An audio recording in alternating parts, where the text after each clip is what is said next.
Bab ke-41, bab bersyair di dalam masjid.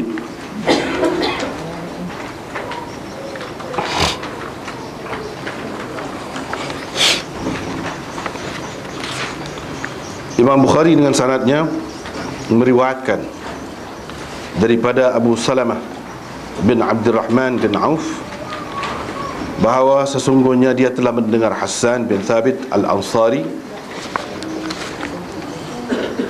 meminta Abu Hurairah bersaksi dengan katanya, aku mahu bertanya kepadamu dengan nama Allah, adakah engkau pernah mendengar Rasulullah sallallahu alaihi wasallam bersabda, wahai Hassan, jawablah bagi pihak Rasulullah sallallahu alaihi wasallam, yakni dalam bentuk syair juga kepada orang-orang musyrikin, ya Allah, perkuatkanlah Hassan dengan Ruhul Qudus, yaitu Jibril.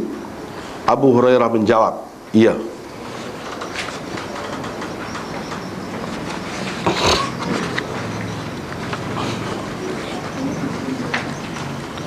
Bab bersyair di dalam masjid.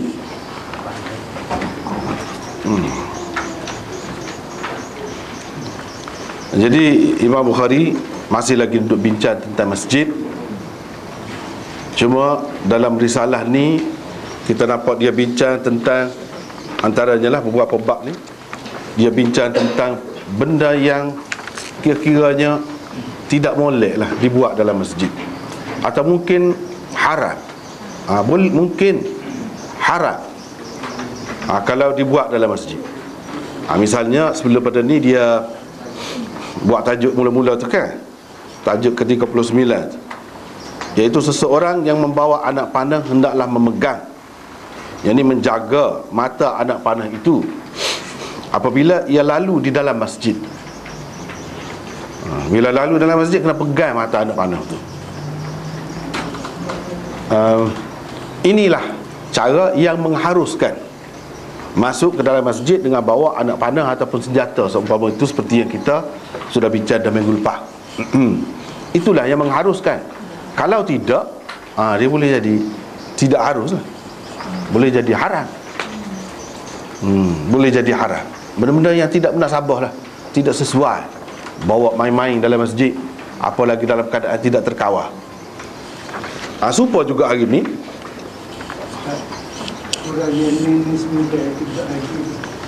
huraian dan Bismillah. Mana tu nak kau waktu tu kalau iyalah kepada orang tak mengaji mungkin dia mungkin ya kepada orang mengaji suka suka. Jadi di sini baik, kita pergilah kepada hak baru ni. Sikit lagi ada tu nota 9,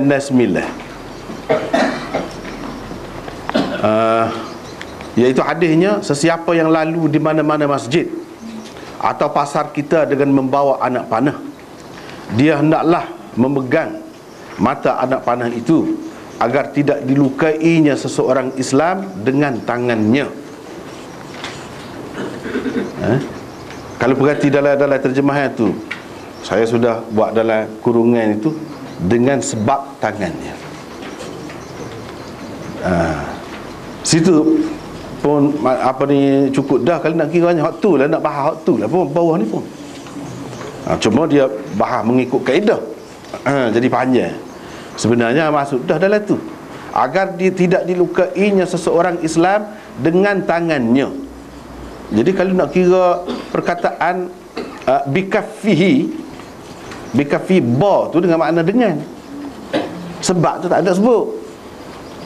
Bukan bisababi kaffihi, dak. Sebab tu bahasa Arab juga dalam bahasa kita tu.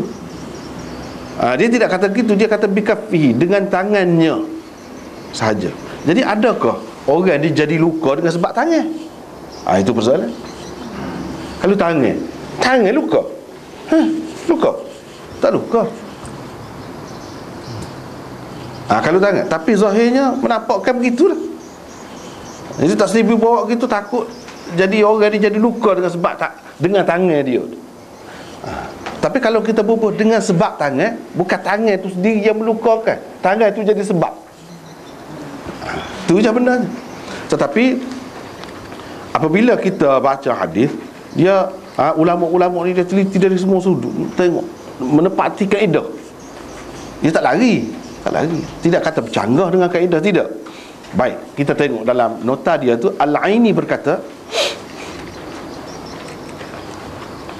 muta'allaq bikaffihi. Itu kaedah lah tu.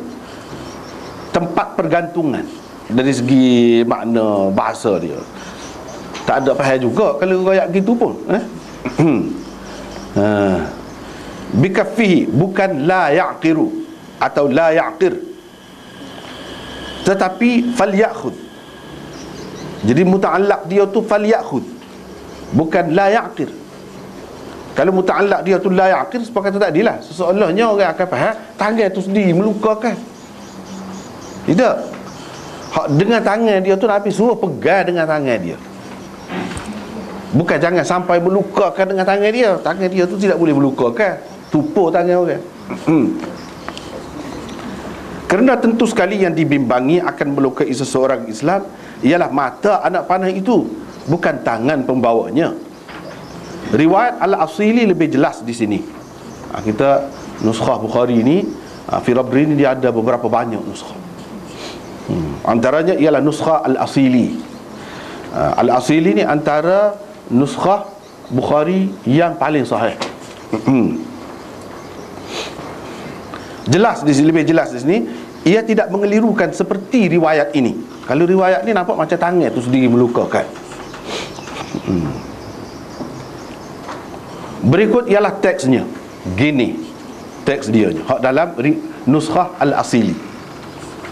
Falyakhudh ala nisaliha bikaffih la ya'qiru musliman. Gitu. Bermakna lafaz hadis ni bukan falyakhudh ala nisaliha la ya'qiru bikaffihi musliman, bukan lagu tu tertibnya, tetapi sebab bawah tu falyakhudh ala nisaliha bikaffih la ya'qiru musliman. Dia hendaklah memegang mata panah itu dengan tangannya agar ia tidak melukai seseorang Islam. Gitu.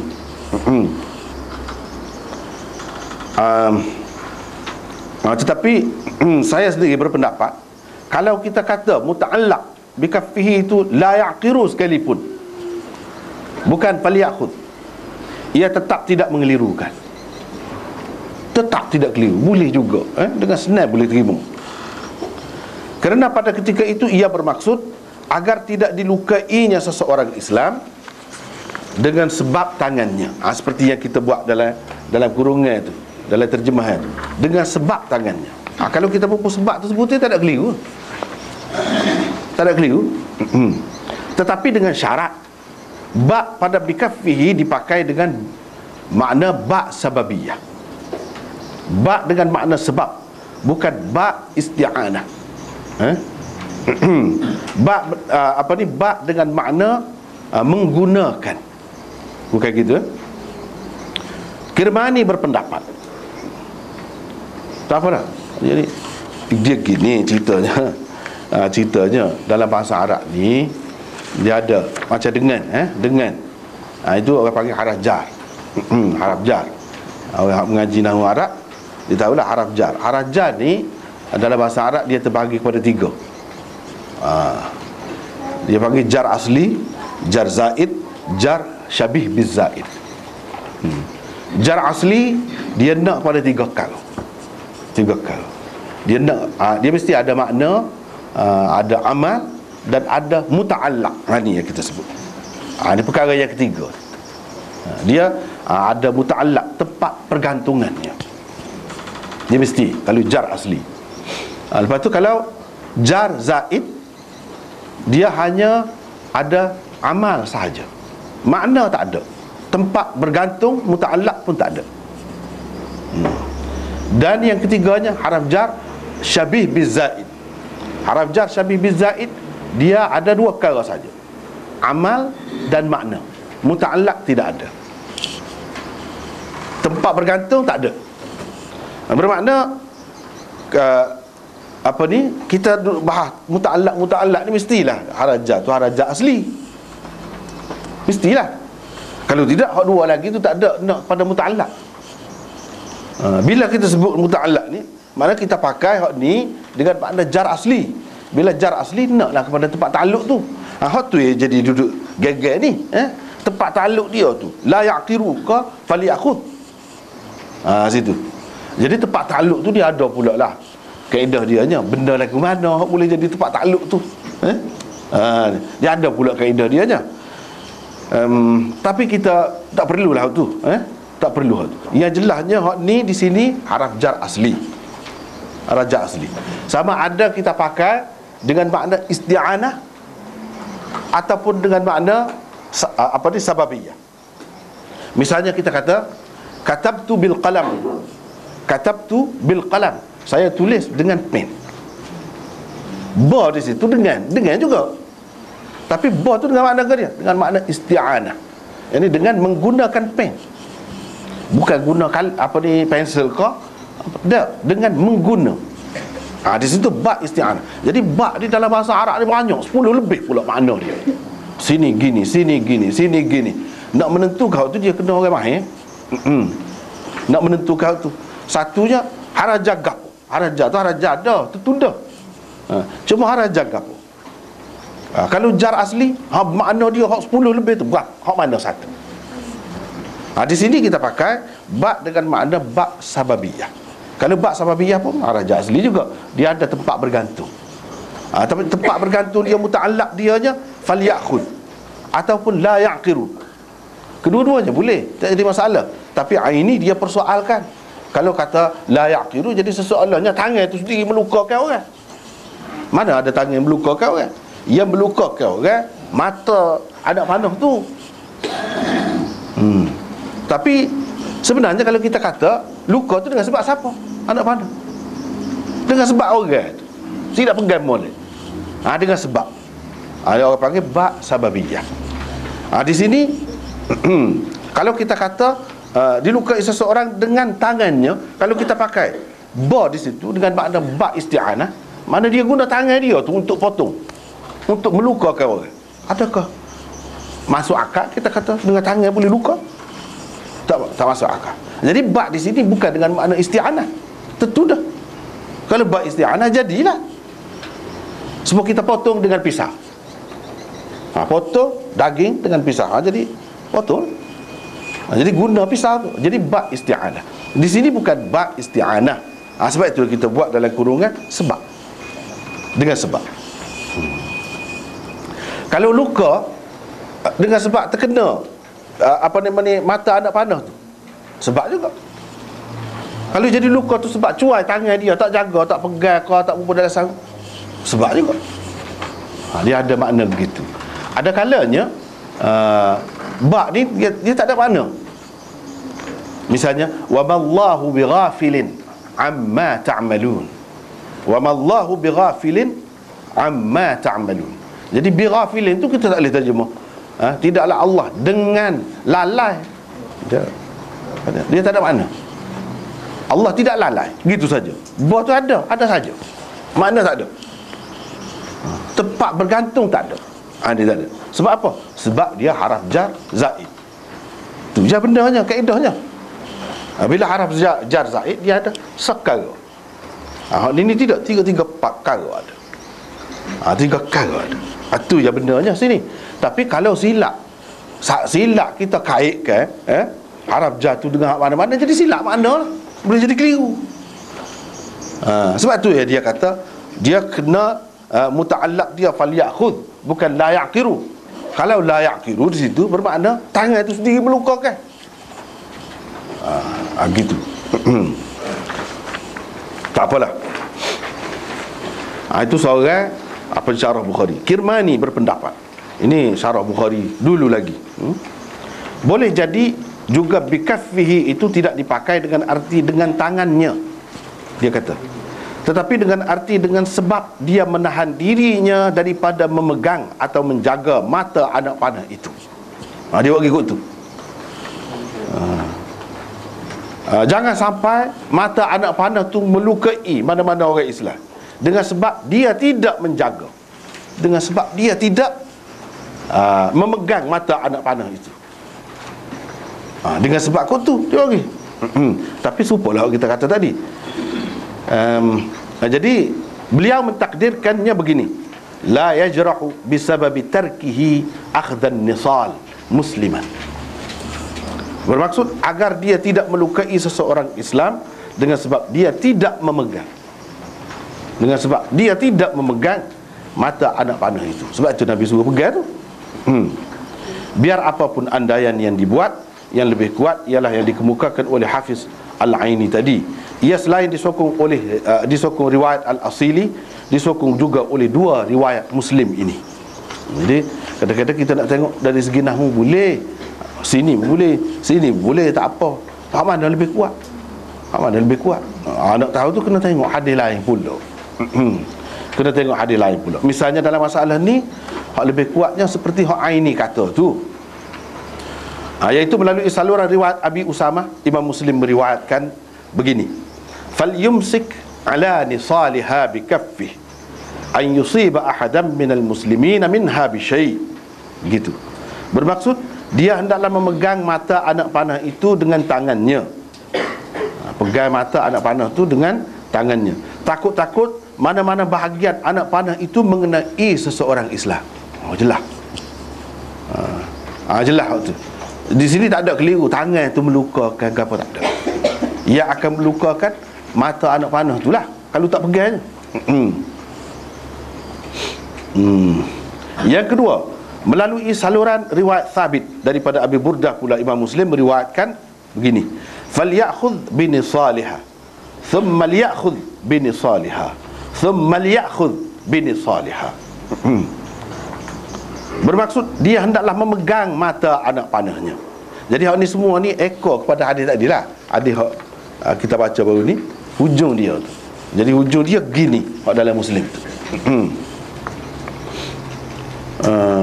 Dia hendaklah memegang mata anak panahnya. Sekali lagi, dia hendaklah memegang mata anak panahnya. Sebab dengan sebab tak pegang tu boleh jadi luka orang. Jadi situ jelas apa ni pegang tu dengan tangan tu, apa dia pegang, bukan melukai dah. Situ dia berkaitnya.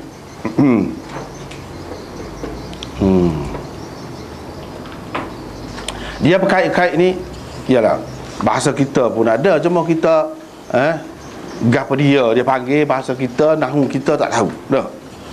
Jadi lebih tahu nahwu orang ni susah juga dah. Daripada nahwu sendiri. Misalnya gini kita kata, contoh tadi lah, saya memotong daging dengan pisau.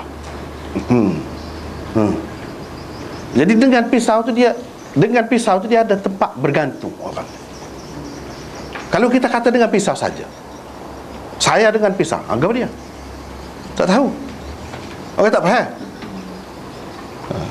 Dengan pisau tu anggap dia, dengan pisau tu apa nama ni, hiri daging kau dengan pisau tu, kita buat bunuh orang kau dengan pisau tu, boleh berlaku lah.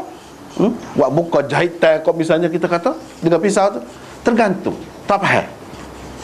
Baik, saya memotong, potong tu dengan apa dia? Dengan parai boleh juga potong kan?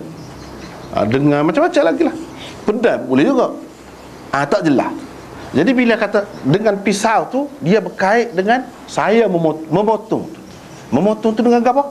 Dengan pisau. Hilang keliru. Dengan pisau tu kamu buat apa? Memotong, bukan bunuh orang, bukan benda-benda lain. Dia itu maksud muta'allaq tu. Benda lagu tu lah, dia saling berkait. Kalau tak sebut hak tu, hak ni tak jelas. Sebut hak ni, tak sebut hak ni, tak jelas juga. Itu orang panggil muta'allaq. Itu je bendanya. Tetapi dia bahasa Arab memang itu benar lah. Dia jaga benar benda-benda gitu tu. Tak apalah. Kita pergi kepada bab baru hari ni, iaitu bab bersyair di dalam masjid. Syair di dalam masjid. Syair kita kata sudah jadi Melayu dah lah, asal dia syiar, syiarun. Syiarun itu syair, tapi kita kata syair. Kalau syair itu kalau bahasa Arab syair itu makna penyair pula. Nah, tak kira adalah dah jadi Melayu dah gini ya. Kalau pada penyair je, dia kata penyair pula. Dia tidak kata syair saja. Kalau syair tu bahasa Arab maknanya penyair. Syiar tu barulah syairnya, syair. Kita pula kalau penyair dia kena tambah tu. Barulah makna orang yang bersyair tu. Tak apalah, dia sudah jadi bahasa kita dah, bunyi lagu tu nak mana. Tapi ke mana-mana pun ambil daripada bahasa dia lah syair ni. Di sini dalam setengah-setengah nuskah sebelum perkataan asy-syi'r ada perkataan insyad. Ini bab asy-syi'ri fil masjid. Dalam setengah-setengah nuskah bab insyad asy-syi'ri fil masjid. Ada perkataan insyad. Maka ia membawa maksud bab mengungkapkan syair. Kalau ada insyad itu dia memberi makna mengungkapkan syair. Syair sendiri ke atau syair orang lain tak kira di dalam masjid. Itu maksudnya kalau sebut insyad. Daripada komentar-komentar yang dibuat oleh para pensyarah Sahih Bukhari dapat difahami sekurang-kurangnya 3 maksud Bukhari di sebalik beliau mengadakan bab ini. Jadi maksud dia nya buat bab ni ada 3 lah, sekurang-kurangnya. Mungkin kalau renung lagi dapat lagi lebih banyak. Gitulah. Kalau renung lagi dapat banyak lagi. Begitu keadaannya.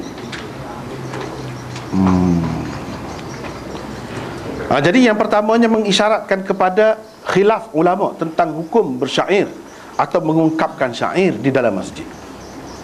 Serupa dengan bawa anak panah tu juga. Kira-kiranya zahirnya tak molek lah kalau saya saja. Ni pun gitu juga. Dan ada khilaf. Sebab itu Imam Bukhari dia buat tajuk gitu je. Dia tidak kata bab harus bersyair dalam masjid, tak. Atau bab haram, atau bab dilarang bersyair, tak ada. Bab makruh ke? Tak ada. Dia kata bab bersyair dalam masjid. Itu cara Imam Bukhari. Kalau dia kata begitu, dia nak isyarat kepada benda ni khilaf. Yang kedua, khilaf tu masing-masing ada dalil. Ada dalil. Dalil tu kuat juga. Artinya kita kena hormatlah kepada pihak lain. Kalau ada hak kata haram tak boleh, jangan kata sebab apa ni kok silah ke dia. Dia ada juga dalil dia. Dan dia ada hak maksud dia kata tak boleh tu lagu mana. Kita kena jelas dulu gapo dia, perincian dia. Yang kedua, mentakwilkan zahir hadis yang menunjukkan larangan bersyair secara mutlak di dalam masjid. Dia nak ayat syair dalam masjid, boleh ke tidak? Tu ada hadis hak nampak tak bui itu larang benar. Imam Bukhari nak cerita, kita kena takwil hadis itu. Kita kena takwil hadis itu. Sebab apa? Sebab banyak pula hadis-hadis yang lain yang menunjukkan boleh. Kalau tidak dia jadi bercanggah. Macam mana Nabi kecek benda bercanggah? Sekali kata boleh, sekali kata tak boleh. Lagu mana? Jadi nak tak nak kita kata mesti kena takwil. Hak dia kata tak boleh tu lagu mana? Hak lagu mana yang dimaksudkan tak boleh tu? Larang tu, hak dia larang. Kalau hadis-hadis yang menunjukkan boleh tu, hak lagu mana? Hak tu kita kena takwil. Takwil hak mana-mana yang menunjukkan larangan itu. Yang kedua. Yang ketiga, menyatakan pandangan beliau sendiri berhubung dengan masalah ini. Dia nak ayat pendapat dia. Pendapat dia hak mana? Dia tahu ya. Tapi ulama kaji tengok. Pendapat dia kita tengok dalam hadis. Hadis hak dia mari tu lagu mana?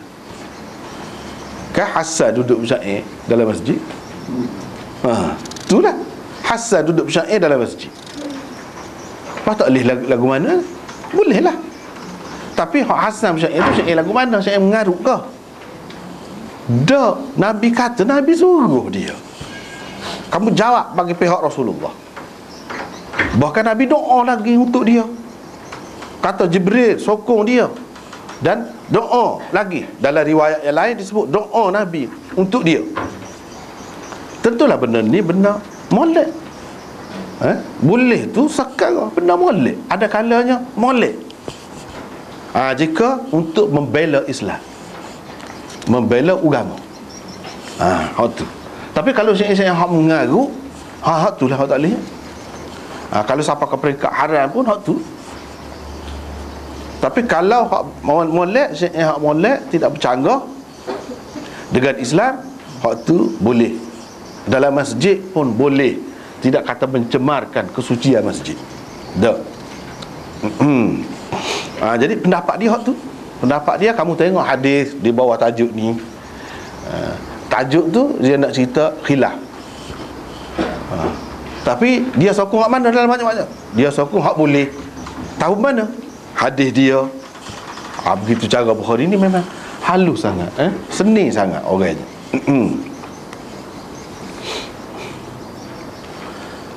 Baiklah.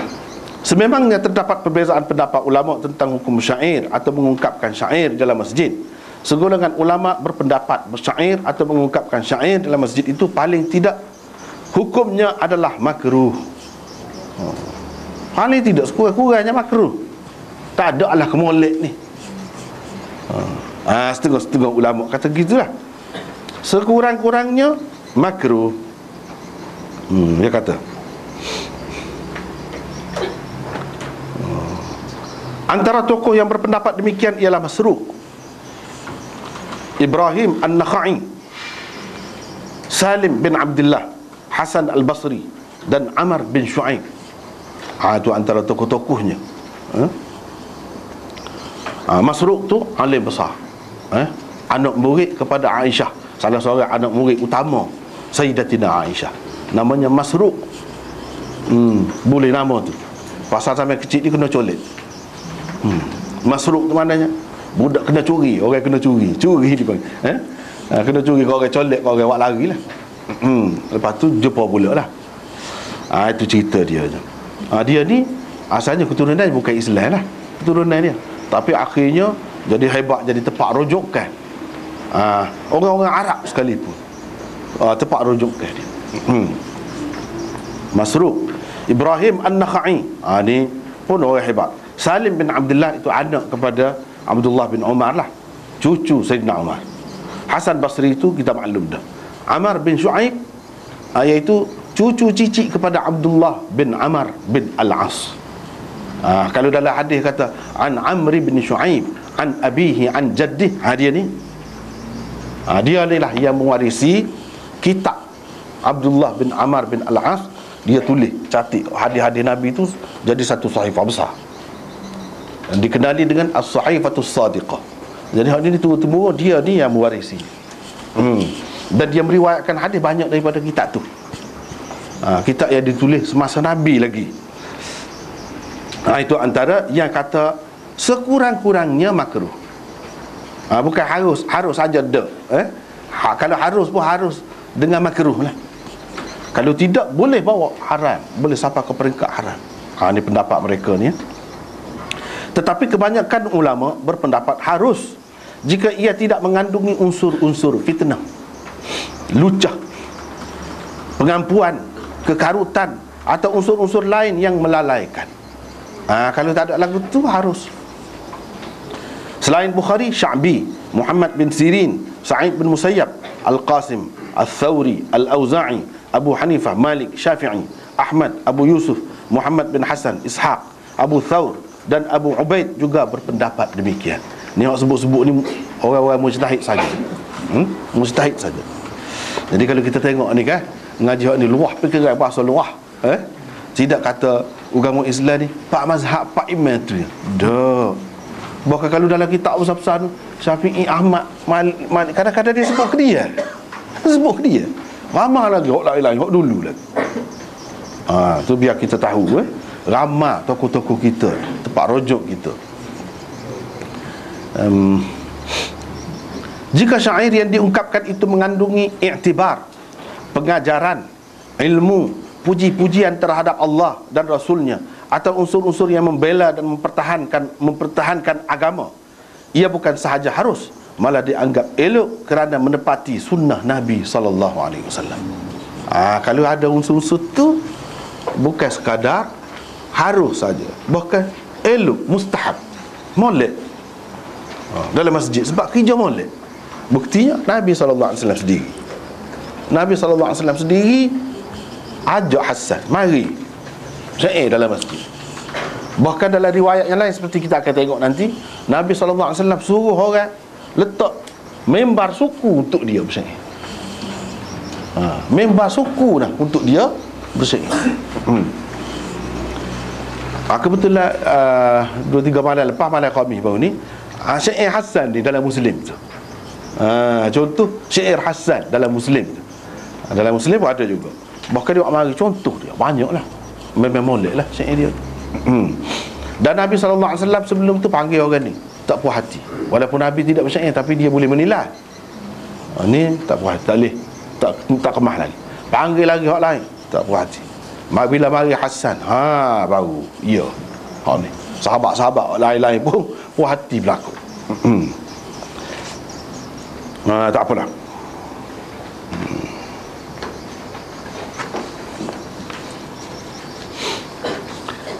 Jadi molek pula sebab mengikut sunnah Nabi. Sunnah Nabi. Oleh kerana masing-masing pihak yang berbeza pendapat itu mempunyai dalil-dalil berupa hadis-hadis Nabi SAW, maka Bukhari tidak memutuskan apa-apa hukum di dalam tajuk bab yang dibuatnya. Dalam tajuk tu bersyair dalam masjid gitu saja. Dia tak ada kata harus ke haram ke gapo ke tak. Itu biasa dia. Golongan ulama yang menganggap makruh atau haram bersyair atau mengungkapkan syair di dalam masjid berdalil dengan beberapa hadis dan athar. Antara lainnya ialah hadis-hadis dan athar berikut ini. Ni hak dalil biar kita tahu. Orang hak kata tak boleh tu, yang dia tak bui tu buat apa? Dia ada dalil. Inilah dalil dia. Hak tu yang Imam Bukhari tak berani tu. Imam Bukhari pun dia berlalu, berlembut. Siapa dia tidak buat keputusan dalam tajuk. Nak tahu pendapat dia, kena tengok hadis. Dia tak buat keputusan. Sebab ada hadis-hadis inilah. Hadis inilah yang menjadi pegangan orang yang melanggar tu. Yang pertama, ramai sekali sahabat seperti Umar, Ibnu Umar, Abu Hurairah, Jabir, Sa'ad bin Abi Waqqas, Abu Sa'id Al-Khudri dan lain-lain meriwayatkan bahawa Rasulullah SAW telah bersabda, la'an yamtali'a jawfu ahadikum qayhan khairul lahu min an yamtali'a syi'ran. Itu hadisnya. Bermaksud sesungguhnya adalah lebih baik perut seseorang penuh dengan nanah daripada perutnya penuh dengan syair. Itulah benda berat. Kalau perut ni penuh dengan nanah, tu baik lagi, Nabi kata, daripada perut ni penuh dengan syair. Marah benar tu nampak.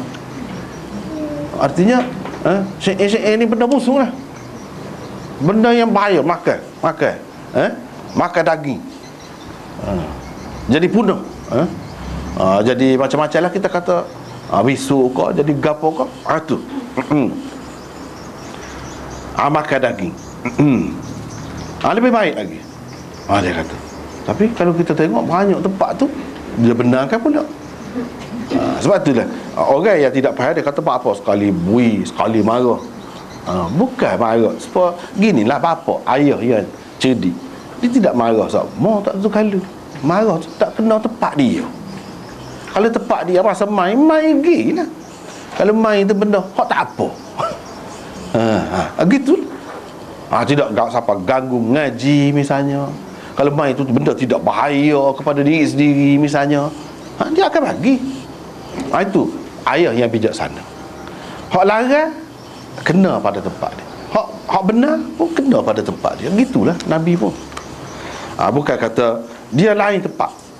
Bukan secara mutlak larang itu. Itu yang pertama. Lepas tu hadis-hadis ada memuatkan hadis ni, kitab-kitab hadisnya banyaklah tu. Jadi hadis riwayat Bukhari, kalau kata Bukhari tu kat Sahih Bukhari lah, kecuali kalau dia sebut dalam kitab lain kita akan royak. Misalnya dalam At-Tarikhul Kabir ke, dia lain kedudukannya. Muslim tu maksudnya Sahih Muslim lah. Kitab lain tu kena sebut lah. Kalau tak sebut tu kitab tu lah maksudnya. Ahmad, Imam Ahmad ni hak masyhur kitab dia aja. Musnad Imam Ahmad. Itulah tu maksudnya. Tidak lain dah, Tirmizi, Sunan Tirmizi. Walaupun kitab dia orang lain banyak lagi, tapi bila orang sebut ni, maksud gitulah. Faham dah. Menjadi tanggungjawab penulis-penulis, kalau dia meriwayatkan daripada Tirmizi, daripada kitab lain, dia kena royak kitab tu. Gitu cara dia. Kalau tidak kan akan faham tu. Baiklah. Yang kedua, an Amr bin Shu'aib an abihi an jaddi. Tadi Amr bin Shu'aib tadi kan. Ni lah, ni riwayat dia. Amr bin Shu'aib an abihi an jaddi. Ni Imam Bukhari, Imam Muslim tak ambil ni hadis dia. Tak ada dalam Bukhari, Muslim tak ada. Tapi dalam Abu Daud, dalam Tirmizi, dalam Sunan ni ada berlaku, boleh dikatakan. Dia kata mana? Rasulullah sallallahu alaihi wasallam naha 'anil syira'i wal bai' fil masjid wa an tunshada fihi dhallah wa an yunshada fihi syi'r wa naha 'anil tahalluq qabla as-salah yaumal jumu'ah. Bermaksud Rasulullah sallallahu alaihi wasallam melarang berjual beli, mencari barang yang hilang dengan membuat bising, dan mengungkapkan syair di dalam masjid. Itu larang. Jadi beberapa perkara dilarang saat ni termasuklah mengungkapkan syair di dalam masjid. Kalau kita duduk bincang ni, cara ke masjid ni lah. Sebab apa? Sebab masjid tu tempat suci. Jadi tak sesuai lah. Baginda SAW juga melarang daripada membuat halaqah pada hari Jumaat sebelum bersembahyang Jumaat. Buat halaqah ni buat bulak, duduk bulak gitu. Adalah duduk bincang, kau duduk usrah, kau kita kata ikut lah gapo-gapo pun, tak boleh, dia larang. Sebab hari Jumaat orang pergi awal ke masjid tu, jadi ganggu dia. Masa lain tak apa, masa tidak mengganggu orang. Sebab hari Jumaat tu Nabi galakkan orang pergi awal, ada orang pergi awal kan, jadi mengganggu dengan cara duduk lagu tu. Tak kira dia nak duduk tengah tu, dalam sah nak duduk tengah, orang duduk bulat gitu, tak kena sabar kan. Itulah sebab dilarang. Yang ketiga, Hakim bin Hizam meriwayatkan katanya, naha Rasulullah sallallahu alaihi wasallam an yustaqada fil masjid wa an tunshada fihi al-ash'ar wa an tuqama fihi al-hudud. Rasulullah sallallahu alaihi wasallam melarang daripada dilaksanakan hukuman qisas, diungkapkan syair, dan dilaksanakan hukuman had di dalam masjid. Nabi larang. Dalam masjid tak boleh nak kisah orang, bunuh orang, tak boleh. Nak menjalankan hukum had tak boleh dalam masjid. Syair termasuk juga syair, tak boleh dalam masjid. Jadi ini hak yang pertama tadi tak apa jelas sebut dalam masjid. Dua hadis ni memang jelas sebut dalam masjid. Nabi larang. Tiga hadis ini adalah yang terbaik dan paling sahih. Dalam banyak-banyak hadis yang berkait dengan ni, hak inilah hak paling moleknya. Berhubung dengan larangan bersyair dalam masjid, hadis 1 adalah sahih. Hadis-hadis 2 dan 3 pula bertaraf hasan. Aku mana-mana pun boleh buat hujah dah. Boleh buat hujah dah. Itu sebab Imam Bukhari senyap tu.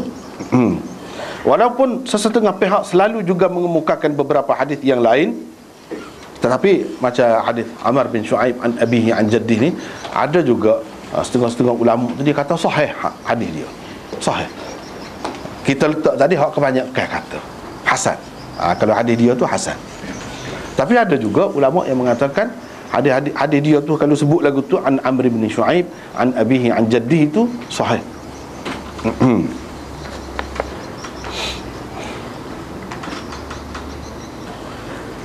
Walaupun sesetengah pihak selalu juga mengemukakan beberapa hadis yang lain untuk menyokong pendapat yang melarang bersyair di dalam masjid, tetapi ada pada hakikatnya hadis-hadis itu tidak dapat dijadikan hujah kerana kedhaifannya. Jadi hak sahih ataupun hak hasan tu ya, 2-3 tadi ya. Kalau banyak ada pun banyak ada dalam kitab je.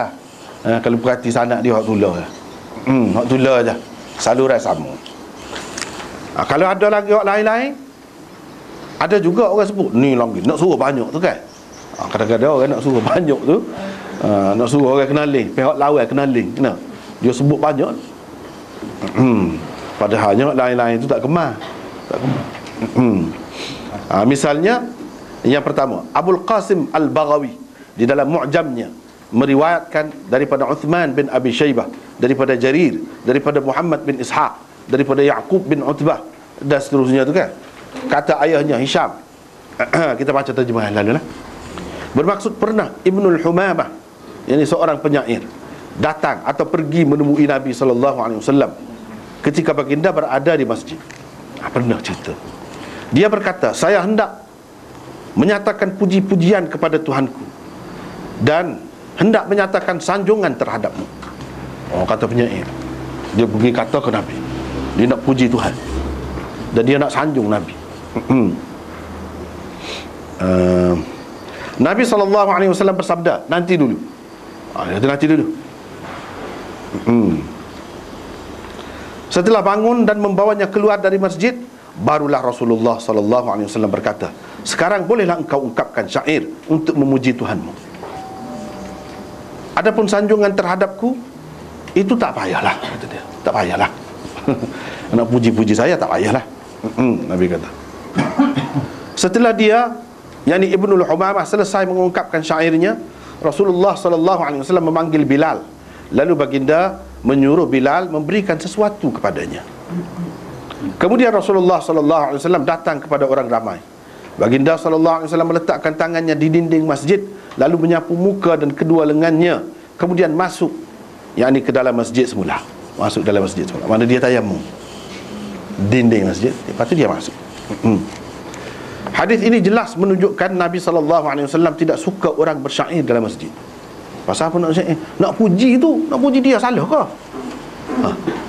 Nak puji Allah, salah ke? Kita kata setara tu Nabi heret dia. Nanti dulu kata, heret dia tu big gila. Jelas benar tu kalau nak kira. Walaupun ia merupakan syair-syair pujian kepada Allah dan Rasulnya. Kerana itulah beliau mengajak Ibnul Humamah keluar masjid.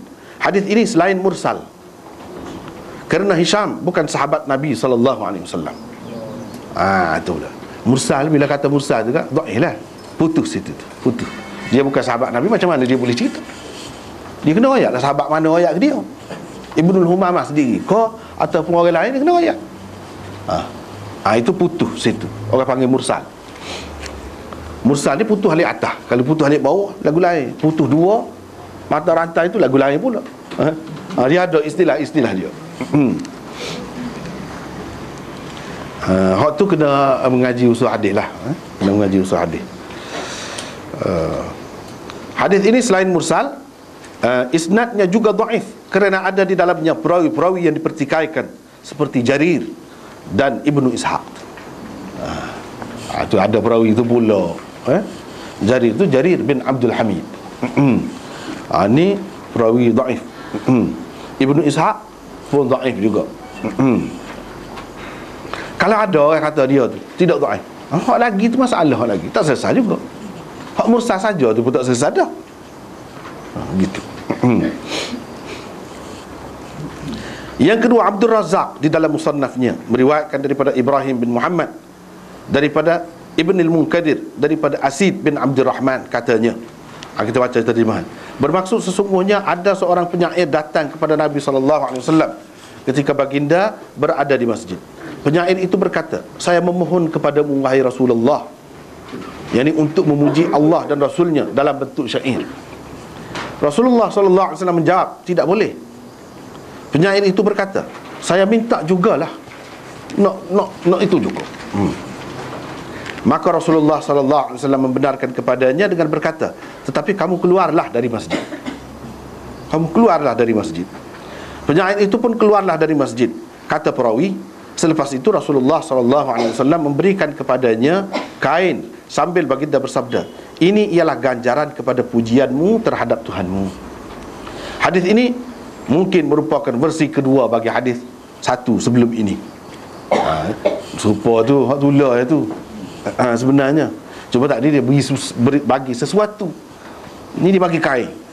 Kain bagi.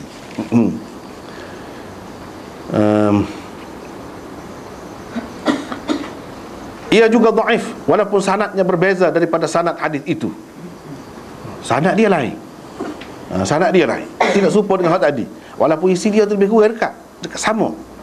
Abdul Razak telah meriwayatkannya daripada Ibrahim bin Muhammad, atau dikenali juga dengan kunyahnya. Bukan kunyah, kunyahnya Ibnu Abi Yahya. Tu.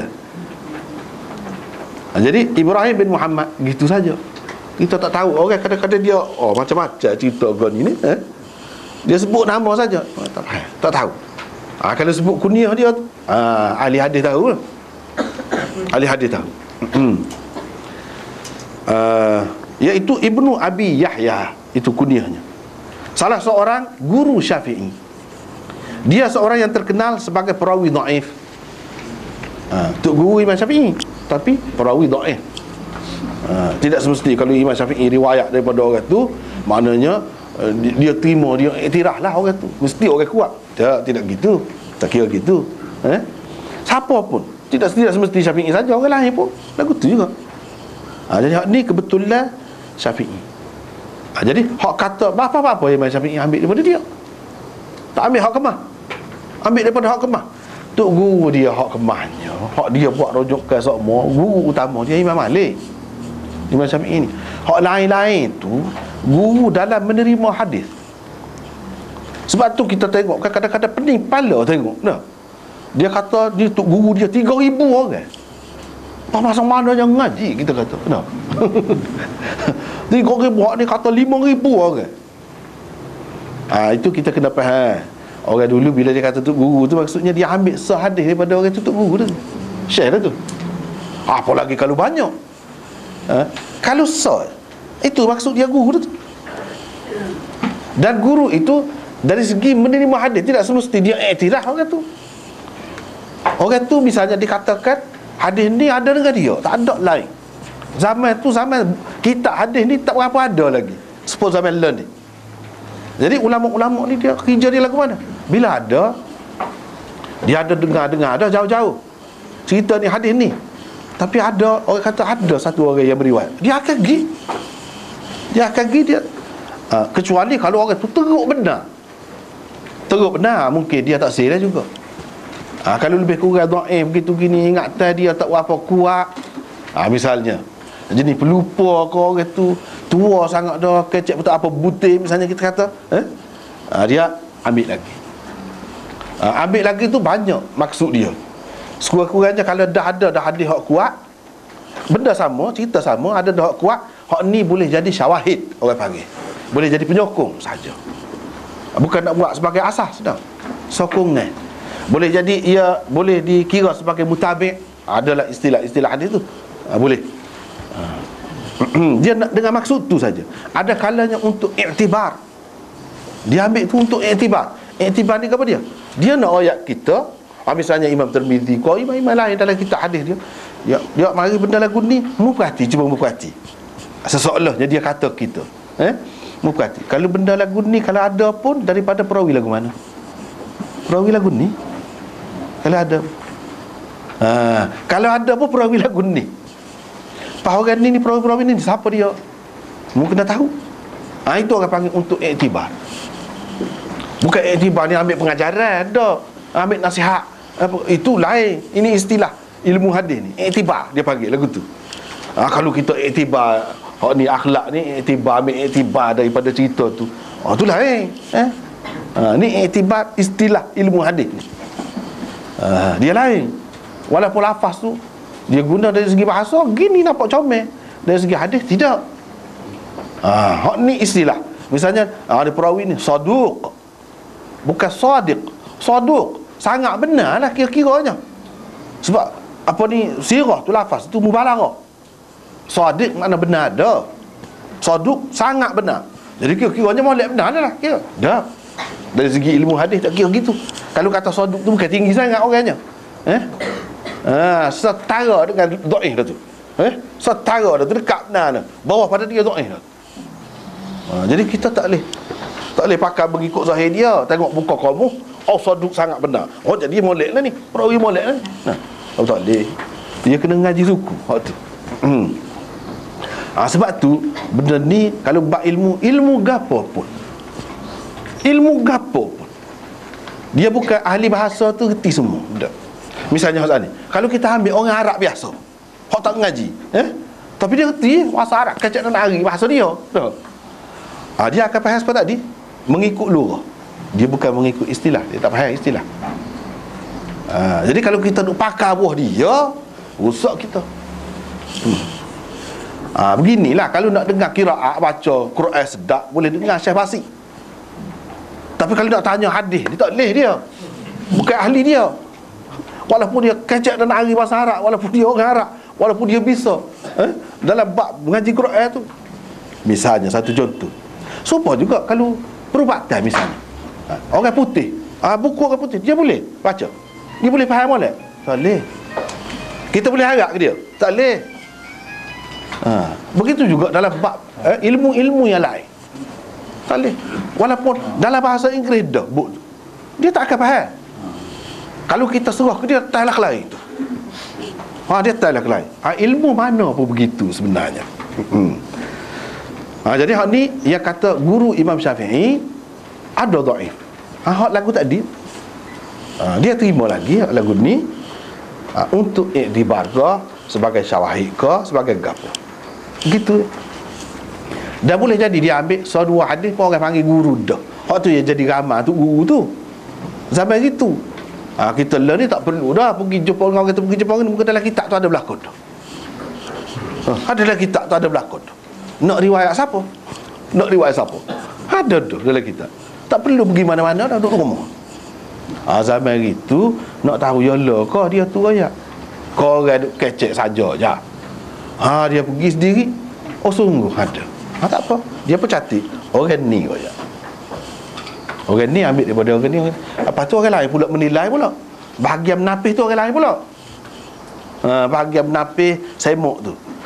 Jadi kalau ada ni dia ni orang jenis gini. Tak boleh pakai dia. Sebab apa? Tak boleh pakai. Sebab ni. Satu ilmu pula bahagian tu. Bahagian rijalul hadis. Orang panggil perawi-perawi hadis. Satu bidang pula. Setengah-setengah ulama yang ada cara kau tu kan dia ada cara tu, dia tak cara dah ke hadis ni. Habis hayat dengan hak tu. Misalnya Abu Hatim dengan anak dia, anak dia Khijan ni, kalau dalam kitab-kitab pendapat dia ke tak ada, dia faham lagu mana kan, dia tak cara hak tu, tak ada dah masuk. Kerja dia dua beranak tu, dia cara ke perawi ni. Orang yang meriwayatkan hadis ni, orang ni tak boleh pakai hak tu dia. Apa sebab? Ni. Orang ni kata. Orang ni kata tu dia orang panggil sanak pula. Orang ni kata. Saya tak ada dengan dia, tapi ada sanak. Sanak ni sahih. Dia kata orang ni tak boleh pakai. Sebab apa? Sebab dia nyanyuk. Orang yang dia kata ambil daripada dia tu, ambil ketika nyanyuk, kata dia. Kalau ambil sebelum pada tu tak apa. Ada juga orang ambil dengan dia sebelum pada nyanyuk. Sebelum pada nyanyuk boleh. Maklum. Siapa dia? Hak belajar dengan dia sebelum dia nyanyuk. Orang ni. Senara. Kau duk faham hak tu. Habis hayat. Tak ada dah nak buat gol lain. Tak ada. Luah ilmu ni. Sebab kita kata learn ni lah. Learn ni antara mukharrij, pentakhrij hadis yang masyhur dalam dunia ni lah. Misalnya Syekh Shu'aib Al-Arnaud, dia tahu hak tu lah. Dia tak boleh pekoh gol lain kau maksud hadis kau takwilah banyak-banyak. Dia tak cara. Dia cara takhrij. Hadis ni ada dalam berapa kitab? Ada. Lepas tu dalam sanad dia setara mana ni. Ni dalam kitab ni sanad dia hasan. Dalam kitab ni hadis ni juga sanad dia dhaif. Dalam kitab ni sahih. Tu je dia. Tu je. Tak ada dah nak cara kau lain. Satu kerja besar, tak ada siapa dia gaji. Tak ada siapa dia upah dia. Sendiri dia nak pahala. Itu keistimewaan ilmu ni. Sendiri dia, tak ada siapa-siapa. Cara hadiah, dia dengan hadiah. Tak kita hak biasa ni dah. Mudah-mudah je ambil hadis ikut. Tak ada menghargai langsung orang lagu tu. Dia nak jaga tak sewi jadi terpesong lah kita ni. Tak sewi jadi nak pegang tak tu pasar. Tak tu kalau nak bui tu hak betul-betul sudah bertapis molek dah. Dia kaya. Siapa Musnad Ahmad hak asalnya 9 jilid tu, dia buat jadi 50 jilid. Tapi sepanjang hayat tu habis masa dengar tu. Ada orang lagu ni. Ada lagi beberapa dia tu, tapi kerja dia untuk Quran dengan sunnah ni kan tak hidup. Syekh Muhammad Fuad Abdul Baqi misalnya, dia tu kira buat fihris dia. Tak ada galai, dia tak buat galai. Sikit-sikit sangat kalau buat galai. Fihris ni lagu mana, ayat ni duduk mana, surah gapo, ayat yang keberapa, ni surah gani ni Makkiyah ke Madaniyah, ayat Quran, sebutir Quran. Dia buat fihris, indeks, orang kata. Hidup dia habis dengan indeks. Lepas tu hadis, Bukhari ni hak biasa lah ni, orang pakar. Hak dia bubuh nombor ya Bukhari. Kerja dia bubuh nombor ni, nombor berapa. Ada kalanya beza dengan orang lain. Sebab apa? Dia ada kira. Dia nak buat lagu tu pun bukan bagi sakai ilmu dia tu. Habis hayat dengan tu. Banyak kerjanya. Lepas tu dia buat ni pula dalam kitab ni. Hadis ni diriwayatkan oleh siapa dia? Nombor berapa hadis? Bab gapo? Kau tu. Tak ada nak buat banyak-banyak. Kalau anak-anak kita ni tak sampai ke situ lagi.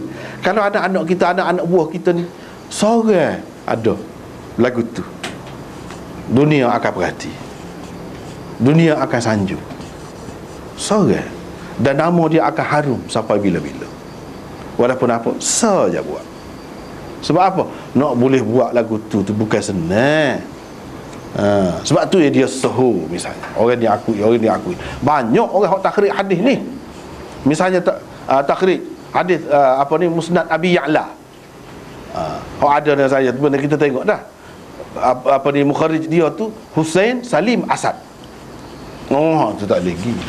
Banyak banyak perkara hak dhaif tu dia kata sahih. Hak sahih dia kata dhaif. Qasim lah, qasim. Jadi orang tidak akan menghargai dia buat begitu, tapi orang tidak akan menghargai lagu tu sebab orang lain reti juga tengok. Semata-mata buat tak leh. Dia kena kemas sungguh buat tu baru orang akan menghargai. Habis hayat dengan hak tu. Tapi ada juga lebih macam Imam Ahmad, berapa perkara dia. Ada beberapa perkara dia buat, lebih lah dia. Setengah-setengah tu sekara je, tak ada orang lain. Tapi orang lain tupai dia banyak. Misalnya Al-Jarh wa Ta'dil, Abu Hatim tadi dengan anak dia tu, Ibnu Abi Hatim tu, 9 jilid dia buat. Tu memang menjadi rujukan utama lah. Cara perawi hadis ni rujukan utama. 2 beranak buat kerja. Tak boleh. Jadi di sini Ibnu Abi Yahya tu perawi dhaif. Itulah sanad Abdul Razaknya. Sanad Abdul Razak ada dia tu. Yang ketiga, Ibnu Sunni meriwayatkan, katanya Al-Husain bin Abdullah. Tu panjang sanad dia tu kan. Tak apalah, kita tidak nak sanad tu. Dia sebut Nabi sallallahu alaihi wasallam bersabda, daripada ayahnya, daripada datuknya Thauban radhiyallahu anhu, kata dia gitu. Katanya Rasulullah sallallahu alaihi wasallam bersabda, "Man ra'aitumuhu yunshidu syi'ran fil masjid faqulu faddallahu fa'ak." 3 kali. Faddallahu fa'ak, faddallahu fa'ak, faddallahu fa'ak. Kata lagu tu. Apa maksudnya? Rasulullah sallallahu alaihi wasallam bersabda, apabila kamu melihat seseorang sedang mengungkapkan syair di dalam masjid, katakanlah, yakni kepadanya, semoga Allah memecahkan mulutmu atau mematahkan gigimu. Dia suruh kata 3 kali lah gitu. Biar patah gigi tu. Bermolek patah gigi tu gitu.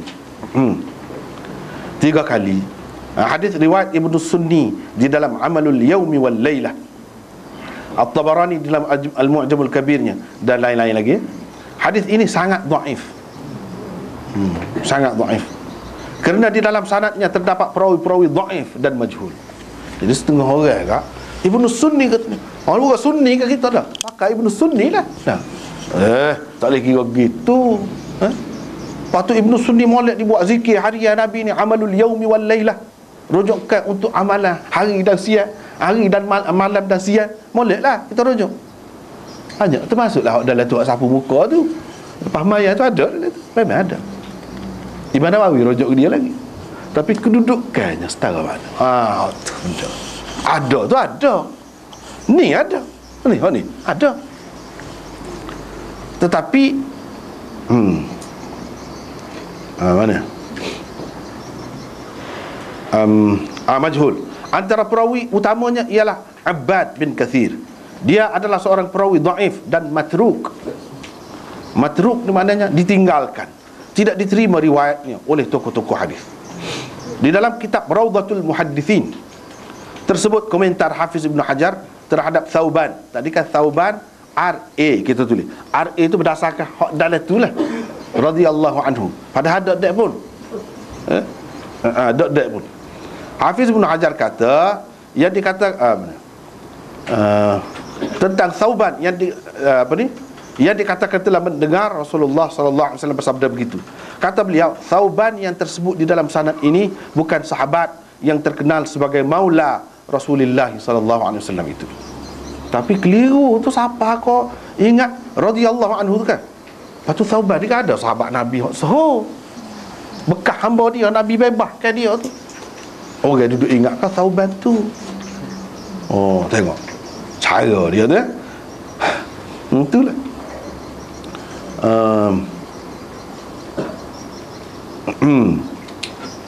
Ia bahkan orang lain yang tidak diketahui kecuali di dalam isnad ini. Sini je ada dia ni kata dia. Tak ada orang tak tahu, tak kenal dia, tak tahu mana ni. Tidak ada pula orang lain yang meriwayatkan daripada Abdurrahman bin Thauban kecuali anaknya Muhammad. Dia sebenarnya termasuk antara perawi-perawi yang majhul. Sebenarnya majhul ni tidak diketahui, saja ada nama. Apa kan? Saja nak buat, nak suruh orang terima. Nak suruh orang terima, buat lagu tu. Lepas tu kita kata ni ada orang meriwayatkan daripada dia. Ada riwayat, kalau seorang tak hilang, orang panggil jahalah dia tu, perawi itu masih majhul lagi. Kalau ada seorang perawi yang meriwayatkan daripada dia, dia sekurang-kurangnya baru hilang, barulah orang tu akan dianggap seorang yang dikenali, diketahui. Dia kena dua orang sekurang-kurang. Dua orang tu tak boleh pakar. Dua orang tu tak boleh pakar. Kalau 10 orang pun tak boleh pakar, pun mengaruh belakang dah. Tadi tak boleh. Dua orang sekurang-kurangnya hak boleh pakar. Ada beriwayatkan daripada dia. Sedangkan hak ni seorang anak dia. Dikatakan anak dia, tak tahu mana. Tengok. Kerja ni beratlah. Hafiz Ibn Hajar ni antara tokoh lah. Tokoh. Dia bukan syarah hadis saja. Dia bak rijal ni pun kemah juga. Jaga-jaga putih mata lah lagu tu. Jaga-jaga putih mata. Dan dia tulis kitab banyak juga. Sebab itulah di zaman Khalifah Abbasiyah dulu pernah, di zaman Imam Ahmad, Yahya bin Ma'in, Yahya bin Sa'id Al-Qattan, orang kata bila nak bunuh, kerajaan dulu bunuh ni orang lagu ni rekod-rekod hadis ni, dah orang bunuh habis dia sebar. Kerajaan dulu ni kira orang merosak agama, bunuh. Dia suka Syakir nama dia, suka. Apa suka dia? Dia kata bunuh dia tak nak gapo. Pada waktu kerana berapa ribu hadis dia sudah sebar. Bunuh dia tak apa, hadis sudah sebar. Khalifah kata tak apa, sebab di kalangan kita ramai ada Imam Ahmad, ada orang tu, mereka akan tapih habis hak mu buat tu, akan selesai, mu tak boleh tipu orang juga. Sebab tu susahnya kerja pada masa tu nak jaga hadis siapa kau kita. Setelah siapa dalam keadaan cukup lekat, ada penapih, ada alat cukup dah, kita masih lagi duduk makan hak metah lah, macam-macam bangkai lah, macam-macam hak kita duduk makan, kita anggap halal, pada hakikatnya kotor. Hadis-hadis maudhu' kotor. Kita tidak menghargai langsung imam-imam kita, ulama-ulama kita yang habis hayat buat kerja ni. Dah satu orang sampai puluh ribu dia sebar. Nak tapi hak tu bukan senang. Takut-takut hak Nabi sungguh. Kita buat. Kata sepuluh orang perempuan Nabi zaman itu kan, Nabi nak buat atas tu. Lama kapal berah jatuh dah. Tak sah juga. Dah satu kesalahan besar pula tu. Hak Nabi kata kita kata tidak. Pula satu kesalahan besar pula. Jadi dalam keadaan takut-takut buat kerja tu. Takut. Kenapa dia? Betul hak Nabi. Orang pelawak pun, beri pelawak pun, dia ada ketikanya kecek betul juga. Ada ketikanya tak kena pelawak semua, tak gerak hidup. Ada hak betul. Apa nak agan? Oh, kerja besar benar dah. Antaranya Hafiz Ibn Hajar. Hafiz Ibn Hajar banyak buat kerja. Antaranya cuba tengok. Orang lain tak nampak dia boleh kesan. Ni benda. Baiklah, itu hadis-hadis yang dikatakan tegas melarang bersyair di dalam masjid. Melarang bersyair di dalam masjid. Balik ni pula, hak kata boleh pula. Dia ada dalil dia juga. Kita ada main dalil masing-masing lah hari ni lah. Jumhur ulama. Jadi hak ni hak lebih ramai lah. Majoriti ulama tidak melarang secara mutlak bersyair. Tidak kata secara mutlak atau mengungkapkan bersyair dalam masjid. Membantah hujah-hujah yang dikemukakan oleh golongan yang melarang secara mutlak itu. Berikut ialah hasil bantahan mereka. Kita buat kesimpulan sajalah. Hadis-hadis sahih yang menjadi pegangan golongan yang melarang bersyair atau mengungkapkan syair dalam masjid terlalu sedikit jika dibandingkan dengan hadis-hadis yang membenarkan dan menampakkan keharusannya. Yang betul-betul tidak dapat dipertikaikan kesahihannya hanyalah hadis la an yamtali'a jawfu ahadikum tadi. Hak tu sah, hak sahih. Hak lain adalah dipertikaikan gini. Seperti kita kata tadi, walaupun ada hak kata hadis Amar bin Shu'aib an abihi an jaddi itu sahih, tapi hak lebih ramai kata bukan sahih, hasan je. Hak sahih betul sikit.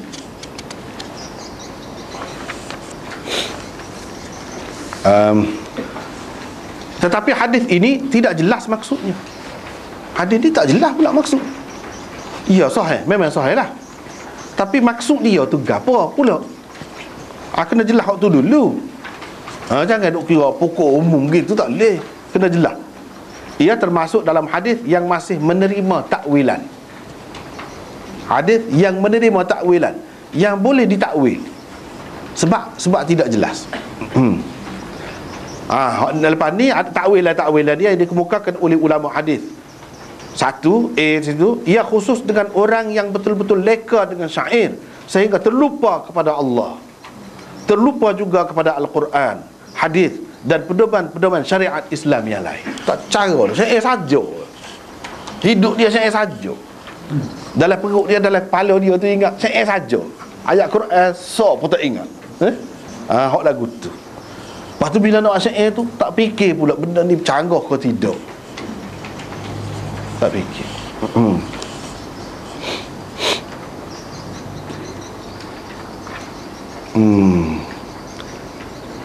Itu yang pertama. Yang kedua, sabda Rasulullah sallallahu alaihi wasallam ini khusus dengan orang tertentu sahaja.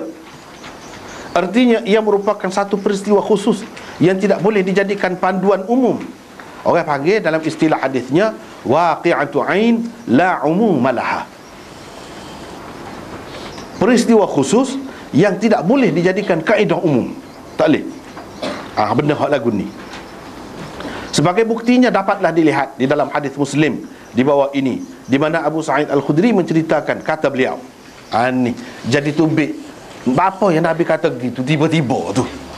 Adakah tiba-tiba dia tubik daripada rumah dia pun kata begitu. Sebab tadi kalau perut seseorang tu penuh dengan nanah, itu lebih baik lagi daripada penuh dengan syair. Gitu ke? Kau ada latar belakang dia. Tu kita kena tahu pula. Nak tahu latar belakang, kena tengok kitab Asbabul Wurud pula. Asbabul Wurud ni khusus bincang. Kadang-kadang dia ada kitab pun ada juga kitab khusus. Banyaknya berselerak lah ada dalam kitab-kitab. Berselerak lah ada. setengahnya tidak terkumpul lagi, tidak terkumpul lagi. Dia ada latar belakang. Nabi nak kata gini, apa latar belakang dia? Dia kena cari dulu. Kalau tidak, kita tak akan faham boleh. Kalau tidak, kita akan buat keputusan yang bukan-bukanlah, tidak sepatutnya. Misalnya di sini kita kata tak boleh bersyai dalam masjid. Pasal apa Nabi kata begitu? Padahal dalam hadis tadi tak ada sebut langsung pun masjidnya. Kalau nak kata dalam masjid tak ada langsung pun. Lepas tu apa, siapa dia yang dimaksudkan di situ? Dia kena tahu asbabul wurud. Kalau dalam berhubung dengan Quran ni, dia asbabun nuzul. Latar belakang apa dia? Kena tahu. Ni pun lagu tu juga. Nak tahu latar belakang dia, kena tengok dalam hadis Muslim. Dalam Bukhari tak ada, dalam Muslim. Dia kata dia, kita ambil maksud dia lah. Pernah ketika kami sedang berjalan bersama-sama Rasulullah sallallahu alaihi wasallam di Arj, tiba-tiba tampil seorang penyair mengungkapkan syairnya. Rasulullah sallallahu alaihi wasallam lantas bersabda, tangkap atau pegang syaitan itu. Nabi kata,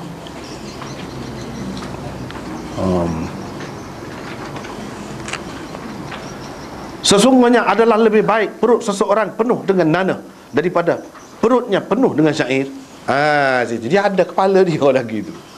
Kita ambil ekor dia saja, mana boleh. Dia ada kepala dia. Tapi banyak dalam hadis-hadis dia sebut itu saja. Kita kena tengok latar belakang dia.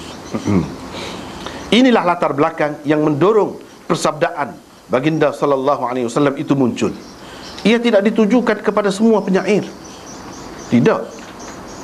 Ia hanya berkaitan dengan penyair tertentu yang telah mengungkapkan syair hijab, orang panggil, atau syair yang penuh dengan caci maki, ejekan, sindiran dan fitnah terhadap Rasulullah sallallahu alaihi wasallam.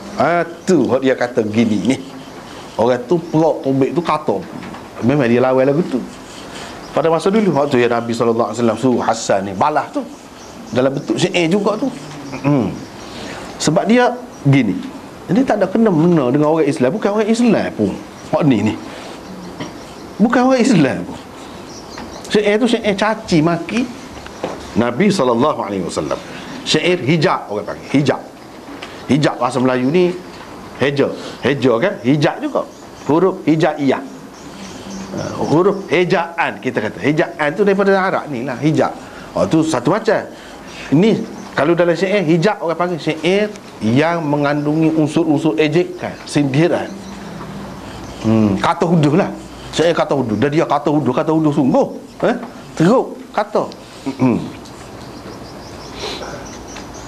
Itu yang kedua. Yang ketiga, ia tidak khusus dengan syair sindiran, ejekan, caci maki terhadap Nabi SAW semata-mata.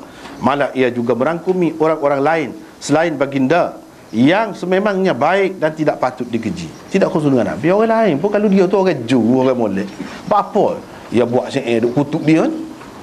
Kutuk orang lagu tu termasuk dalam hak ni juga. Tidak khusus dengan Nabi. Itu yang ketiga.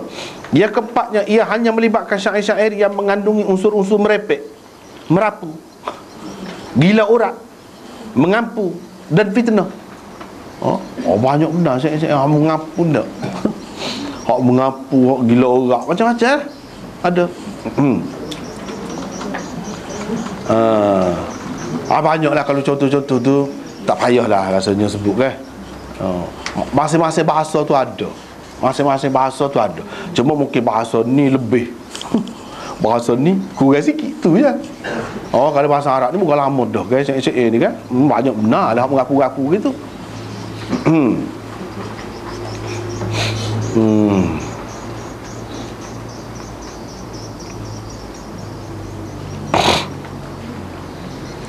Hak mengapu Kalau Mutanabbi dia mengapu Saifud Daulah dia.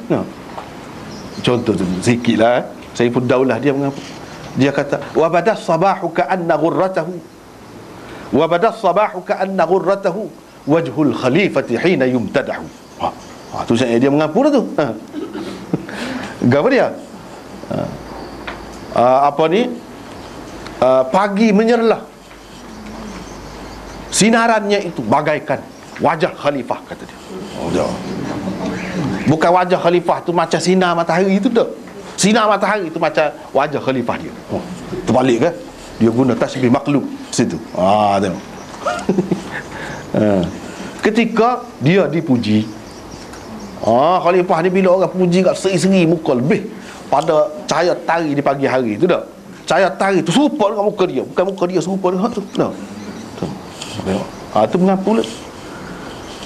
Banyak lagi lah jenis lagu tu. Kalau kita tengok syair, misalnya yang saya baca, syair hak paling khoya kuat ni, khoya kuat. No.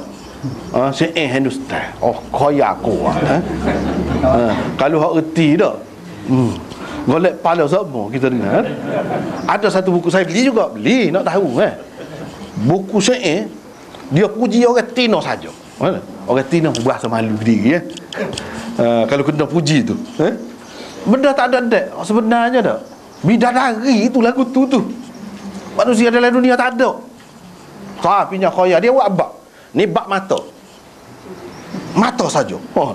Puji. Ni bak hidung. Ni bak mulut. Saya banyak dah. Kita boleh tahu betapa gilanya manusia.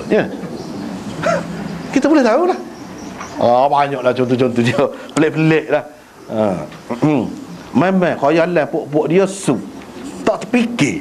Orang lain tak terfikir. Kita nak baca-baca syair Arab pun tak boleh pergi. Ni tinggi lagi. Pelik-pelik. Khayal dia. Allah. Tapi tak ada arah kita tak reti. Kalau lah reti tak. Memang lah. Jangan ekor lah pendek kena puji ke dia tu. Jalan, gaya berjalan, rambut. Ada sebab. Berapa banyak? Ni syair orang ni, dia kata. Ni syair orang ni. Ni syair orang ni. Setiap syair tu dia sebutlah penyair-penyairnya. Bukan main. Ya sebenarnya bidadari lagu tu. Tak ada dalam dunia ni. Hak gitu semua tu. Itu telajak dah tu. Menyebabkan anak-anak muda jadi dilamun khayalan. Kata. Dia tak tahu sebenarnya. Jadi telajak. Tak apalah. Banyak benda saya. Yang keempat gitulah. Yang kelima lah sepatutnya. Salah tu. Kena. Hadis ini hanya berkenaan dengan penyair yang mengisi sepenuh perutnya dengan syair-syair sahaja, tanpa langsung berpandu kepada Al-Quran, As-Sunnah dan kebenaran sejagat. Kalau tidak percaya Quran dan Sunnah pun reti juga. Kalau orang buat nyanyi misalnya di Palestin atau di mana-mana tu, sentuh juga perasaan dia nak syair juga. Buat nyanyi bahasa kesian, tu kebenaran sejagat lah tu. Tak ada dalam Quran hadis pun orang kafir pun dia ada juga hak tu. Kalau tak ada lagu ni, itulah hak mengarut lah. Kalau ada lagu ni, tak apa kafir pun boleh kita fikir, renungi juga syair dia tu pun. Jadi maksud syair di dalam bahasa Arab ni, dia bukan syair saja. Kita faham syair ni satu bentuk syair kan. Sajak, patung, gapo, gurindam, gapo tu syair belaka lah. Maksud syair ni dia bukan khusus syair saja. Sebab kita mengaji bahasa Melayu tu syair lagu ni bunyinya. Ada. Ikut lagu-lagu pun. Jadi asalkan dalam bentuk ni puisi lah kita kata. Bukan prosa.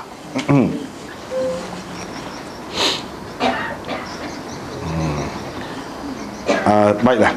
Yang kedua, hadis kedua yang menjadi pegangan golongan ulama yang melarang bersyair di dalam masjid ialah hadis Amar bin Shu'aib daripada ayahnya, daripada datuknya. Hak tadi lah. Nabi larang bersyair dalam masjid. Walaupun kebanyakan ulama mengatakan hadis ini hasan dan boleh dijadikan hujah, tetapi tidak kurang juga bilangan mereka yang mengatakan hadis ini dhaif. Ibnu Hazm misalnya mengatakan hadis-hadis riwayat Amar bin Shu'aib daripada ayahnya, daripada datuknya, hanya berpunca daripada sahifahnya yang diwarisi secara munawalah dan wijadah. Hak tu je kata dia. Bukan dia dengar diri. Bukan dia dengar. Hadis ni tak boleh. Kalau misalnya saya tulis hadis, sekarang ni lain lah cerita, sebab hadis tu ada punca dia. Kalau tak ada punca dia selain daripada hak tu, Tiba-tiba kita nak pakai ini, dia tulis, lepas tu kita jumpa lepas pada dia mati, oh ni hadis dia, ni riwayat dia. Tak boleh kita nak riwayat, tak boleh. Itu orang panggil secara wijadah, tiba-tiba jumpa. Orang lain takut orang lain tulis. Ada hak serupa, boleh tiru tulisan dia, boleh jadi. Ataupun dia tidak tasahih lagi, boleh jadi. Ataupun hak ni ada maksud dia sendiri yang kita tak tahu. Bukan maksud, bukan berarti bila dia kumpul dalam tu dia nak pakai belakang. Macam-macam orang ni. Jadi kalau kita tengok pengkaji di rumah dia kaji ke apa dia? Oh, ajaran sesat. Banyak benar buat ajaran sesat. Bukan makna dia tu minat sangat kau ajaran sesat. Dia letak dalam rumah dia, buk begitu mau beli. Itu kerja dia. Nak orang jadi hak ni pun gitu juga. Jadi kalau jumpa semata-mata tak boleh. Begitu juga kalau seorang tu guru bui kepada anak murid dia kita. Bagi hola gitu. Ni lah dia kata. Dia tulis, dia bui. Tak boleh. Kalau zaman sekarang, kalau kita buat ni, maklum dah hadis ni hadis Bukhari. Tak apa kalau lagu tu. Ni pada masa tu. Ketika pengumpulan kita hadis ni. Jadi dia kata hak ni sahifah Abdullah bin Amr bin Al-As, tulis semasa Nabi, hadis Nabi. Lepas tu diwarisi oleh anak cucu dia. Amr an Amr bin Shu'aib an abihi an jaddihi. Amr bin Muhammad bin Shu'aib bin Abdullah. Begitu. Jadi ulama-ulama kata dia sebenarnya dia tak dengar tok dia tu sendiri. Dia tak dengar. Cuma dia ada kitab dalam kitab. Jadi dia riwayat tu berdasarkan kitab dia. Ni tak boleh dalam hadis tak boleh. Dia mesti kena dia dengar belaka tu dalam tu daripada tok dia tu. Baru dia boleh riwayat. Kalau buat lagu tu orang panggil terima hadis secara munawalah ataupun secara wijadah, tak boleh lagi. Bila begitu dia kata dhaif. Sebab ni sebab tu dia kata kalau an Amr bin Shu'aib an abihi an jaddi, tak soyak lah, dhaif. Semua dhaif. Sebab apa? Pada hakikatnya dia tidak dengar daripada tok dia. Kerana berpunca daripada sahifahnya. Kerana itu ia tidak sahih. Yahya bin Sa'id Al-Qattan juga berpendapat riwayat Amr bin Shu'aib daripada ayahnya, daripada datuknya adalah dhaif. Jadi tidak semua ulama kata hasan. Walaupun kita kata hasan tadi, yang ini mengikut kebanyakan ulama.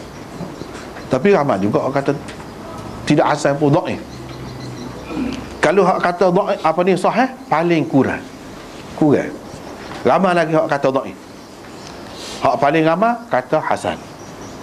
Bagi orang yang mengatakan hasan, dia kata boleh pakai dah lah hadis tu. Tapi kalau boleh pakai, syair lagu mana? Hak Nabi tak boleh. Tu yang dia boleh suruh hasan benar syair tu. Ini menunjukkan tidak secara mutlak yang dilarang itu bukan semua syair. Tak. Syair hak mengarut tadi itulah. Hak kita kata nak puji mata, puji hidung, puji mulut orang perempuan tu. Hak tu. Ataupun syair mengampu tu seperti tadi tu. Jadi kalau nak ngajar syair lagu tu, walaupun untuk ngaji kita kata. Sebab syair ni Sayyidina Umar kata syair ni diwanul Arab. Kalau kita nak tahu bahasa Arab, kamus dia hak paling lengkapnya syair. Hak tu paling kemah bahasa dia. Jadi kalau kita nak tahu syair, kena bacalah hak ngarut tu. Hak tujuh Sab'ul Mu'allaqat tu kena ngaji. Memang kita ngaji pun tok guru hak ngajar tu tua putih dah jangguknya. Ketar-ketar dah, tapi nak mana dia ngajar tu dah. Duk caw ketino lagi. Tapi bukan maksud hak dia puji perempuan kau gapo. Dah. Afatimu mahlan ba'd hadha at-tadalluli wa in kunti qad azma'ti sarmi fa ajmili. Misalnya. Mengarut lah. Tapi dia kena, sebab apa? Bahasa dia tu jadi rujukan. Kamu guna dengan makna gini, mana dalilnya? Tu ada dalam syair Imru'ul Qais. Mana? Duduk sini. Kena hafal tu pula dah. Mengaji kena hafal. Betul. Pasal ni bahasa Arab dulu. Kalau mutan Nabi tidak hujah sebab dia ke dia. Dia ada pengaruh asing dia, bukan Arab tulis. Nok arak tulen. Al-Arabul Arba'. Nok arak tulen. Jadi dalam bahasa Arab tulen ada guna ke tidak? Lagu ni ada. Ada tak apa. Dia jadi hujah tu. Jadi terpaksa lah kita ngaji. Tapi nak ngaji pun tak boleh dalam masjid. Tu hak semolek-moleknya. Walaupun dengan maksud nak ngaji.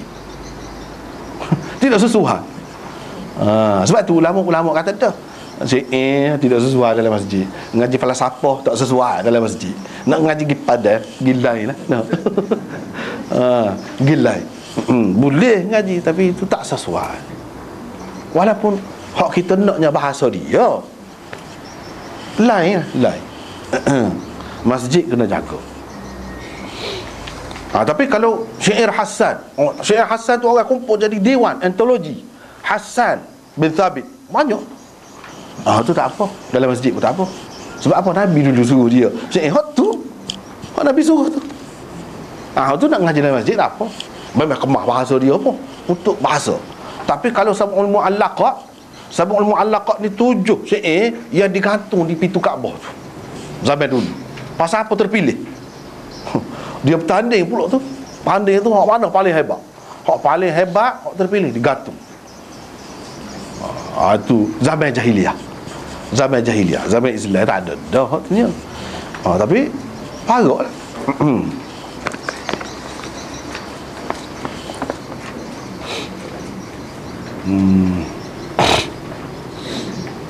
Yang ketiga, hadis ketiga yang menjadi pegangan golongan ulama yang melarang bersyair, iaitu riwayat Hakim bin Hizam yang telah pun dikemukakan sebelum ini.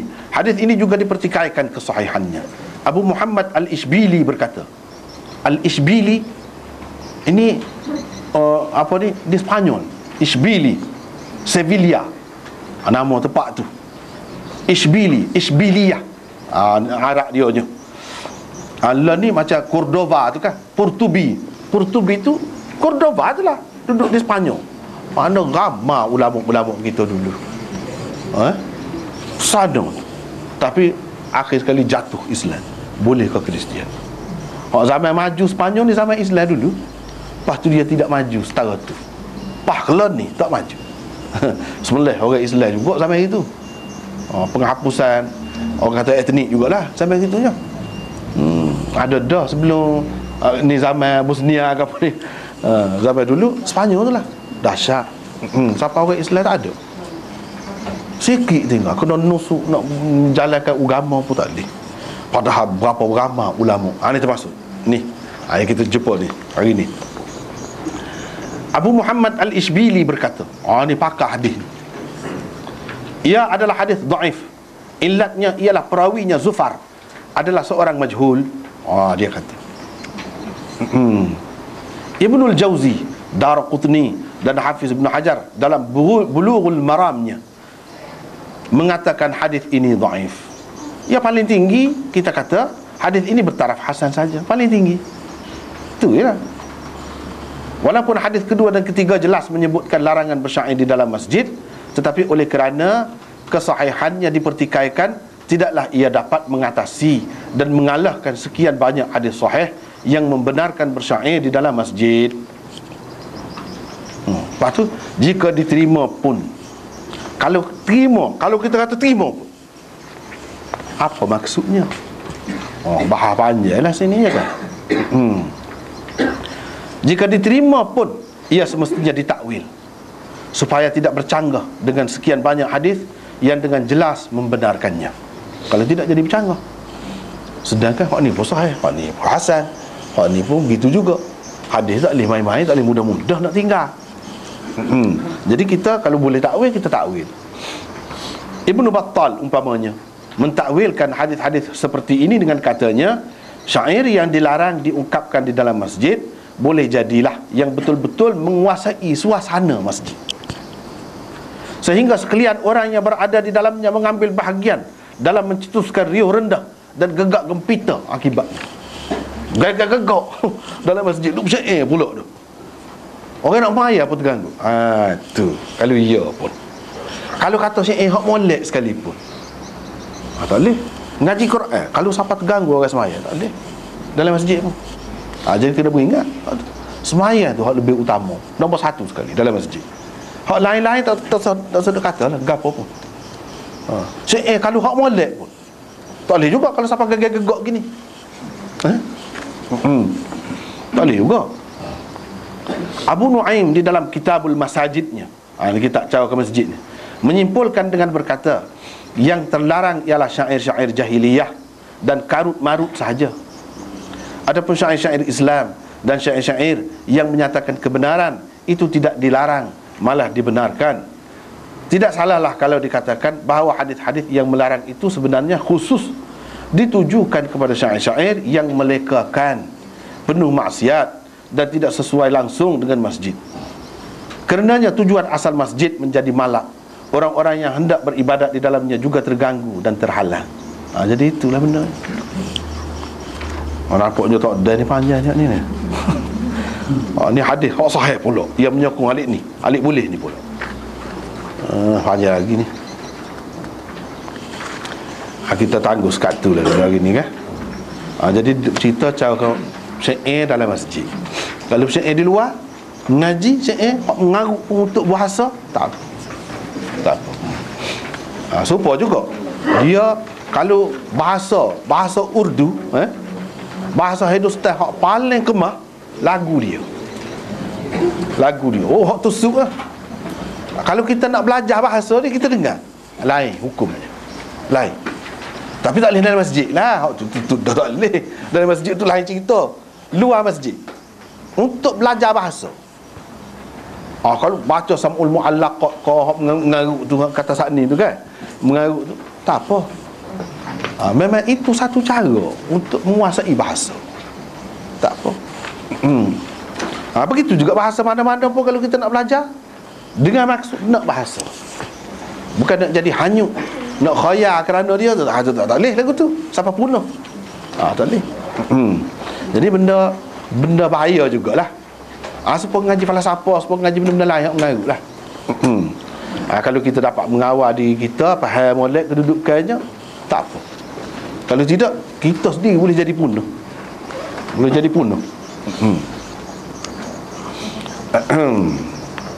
Ada seorang tok guru saya lah dulu, masa ngaji, kita duduk ngaji falsafah dengan dia, memang dia syekh falsafah pun. Dia kadang-kadang pelik lah, jenis pelik. Dia pergi padang tu, ni asrama gitu, dia bawa katil dia pergi duduk tengah padang, dia duduk ngilat sore-sore dia situ. Memang pelik. Tapi kita ngaji dengan dia, wah, suka. Benda payah setara mana pun dia mudah je. Boleh tidur ya. Boleh tidur. Aku nak tidur ni kata dia. Apa membaca? Kita baca-baca. Dia kata mudah ya, gini ya. Tak aja jumpa lah lagu tu. Benda payah tu dia jadi mudah je ngaji dengan dia. Tapi orangnya lagu tu lah, tak serupa dengan orang ramai. Tak serupa. Itulah. Tu setara Maulana tu hebat ni, tafsir ke apa ni, Syekh Nadwi tanya dia. Dia petang-petang Maulana ni berkumpul lah, duduk lekor kursi ni. Kursi jujur duduk. Jadi dia salah seorang adalah tu.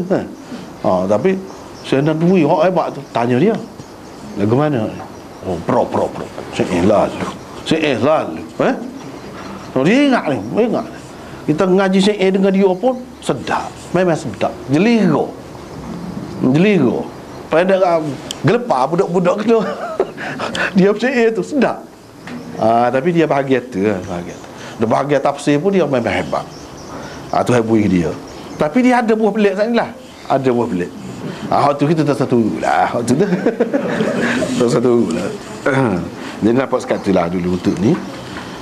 Wallahu a'lam wa akhiru da'wana alhamdulillahirabbil alamin. Ini tadi uraian telah diberikan oleh Pak Maulana. Ini ada satu soalan saya tahu tadi aku jawab dulu tentang bagaimana cara niat yang mudah bagi orang yang selalu awal-awal. Minggu lepas ni. Sekarang saya buka untuk soalan daripada musliman. Ada minggu lepas. Minggu lepas ni. Minggu lepas. Yang tu ada.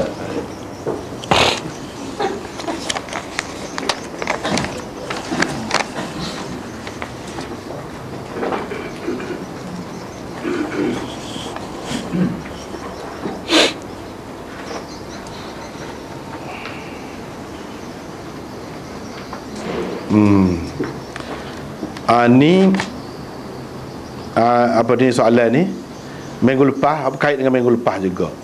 Dia kata saya ada sebut yang Quran pada masa Rasulullah tu telah lengkap dah, baris bertitik, bukan kerja hajat waktu.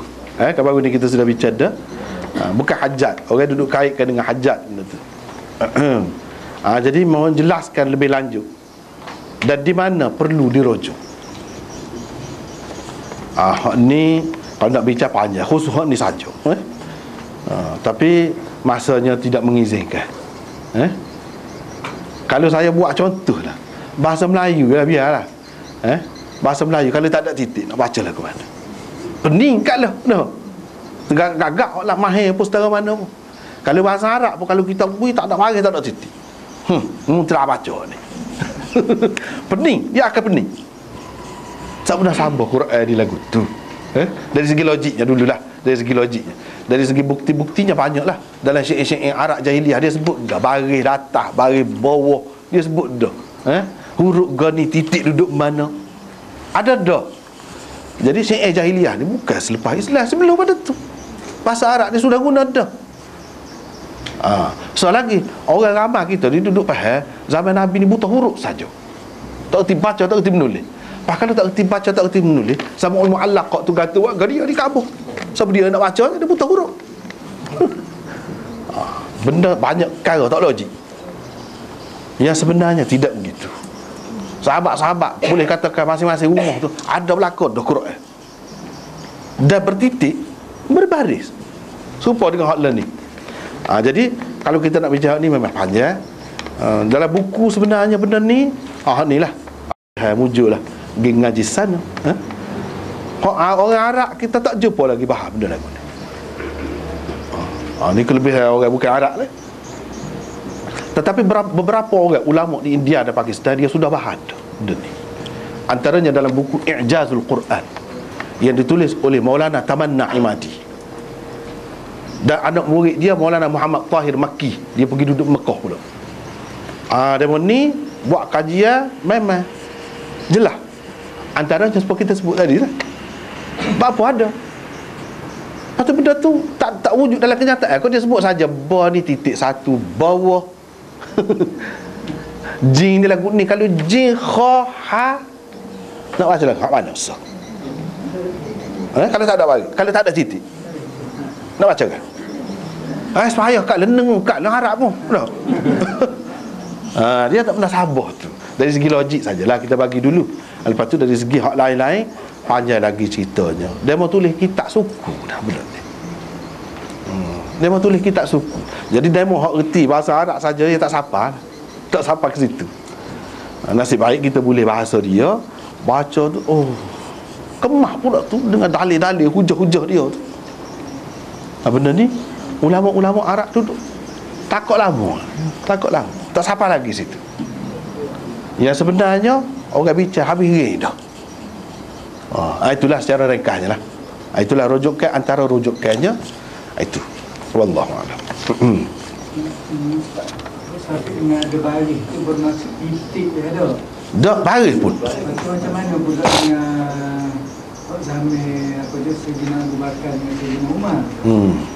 Dikatakan Sayyidina Abu Bakar ni tak sanggup berbaris, patah tu lah atas bawah lepas tu pasal dia kata menyalahi kerana Ya. Sedangkan Sayyidina Umar ni Sayyidina Umar dia kata benda ni dia bicara benda tu menyebabkan dia suruh budak baca salah. Macam tu. Yalah macam-macam cerita tu panjang kan. Sebab tu dia kata kalau bincang hak tu dia melibatkan hadis, melibatkan sejarah, melibatkan gapo memang banyak. Dia telah jawab, ni ulama-ulama ni telah jawab semua tu benda-benda saat ni. Jadi satunya kemuskilannya, kita nak menimbulkan kemuskilan sajalah secara ringkas. Baik, kalau di zaman Abu Bakar tu setakat mana hak buat? Hak tu kita nak tahu dulu. Setakat mana? Tak ada baris, tak ada titik. Lepas tu zaman Sayyidina Osman buat setakat mana? Dah kalau kata zaman hajat tu baru ada. Mana zaman tu tak ada. Jadi ada titik saja kau tak ada. Lepas tu kalau sudah ada titik, Sayyidina Osman buat apa? Gapo dia buat? Ada kata nak buat tafsir gapo kan? tafsiran, nota-nota tu nak buat ada Quran saja. Hak tu maksud Sayyidina Uthman. Baik, hak dengan Sayyidina Abu Bakar tu capo kau? Hak tu bakar kau tidak? Ada yang mengatakan bakar. Nah, bakar. Jadi bermaknanya hak zaman Sayyidina Uthman tu dia baik ki atas hak Sayyidina apa ni? Sayyidina Abu Bakar dan Sayyidina Umar tu Quran berapa putih? Ada dengan orang Islam. Seseolahnya dalam gambaran tu sebenarnya berdasarkan hadis juga. Macam ada dengan dia ya. Lepas tu diwarisi oleh Sayyidina Umar. Siapa kau sampai Sayyidina Uthman berapa puluh tahun tu? Berapa puluh tahun. Jadi mana Quran di dalam keadaan orang gagal lagi. Kalau kita kata tak ada titik, tak ada baris. Lepas pada tu hak lain-lain dia berdasarkan hafalan saja kau. Itu kemuskilannya. Dia berdasarkan hafalan saja kau. Baik, kalau berdasarkan hafalan, ingat Quran belaka kau.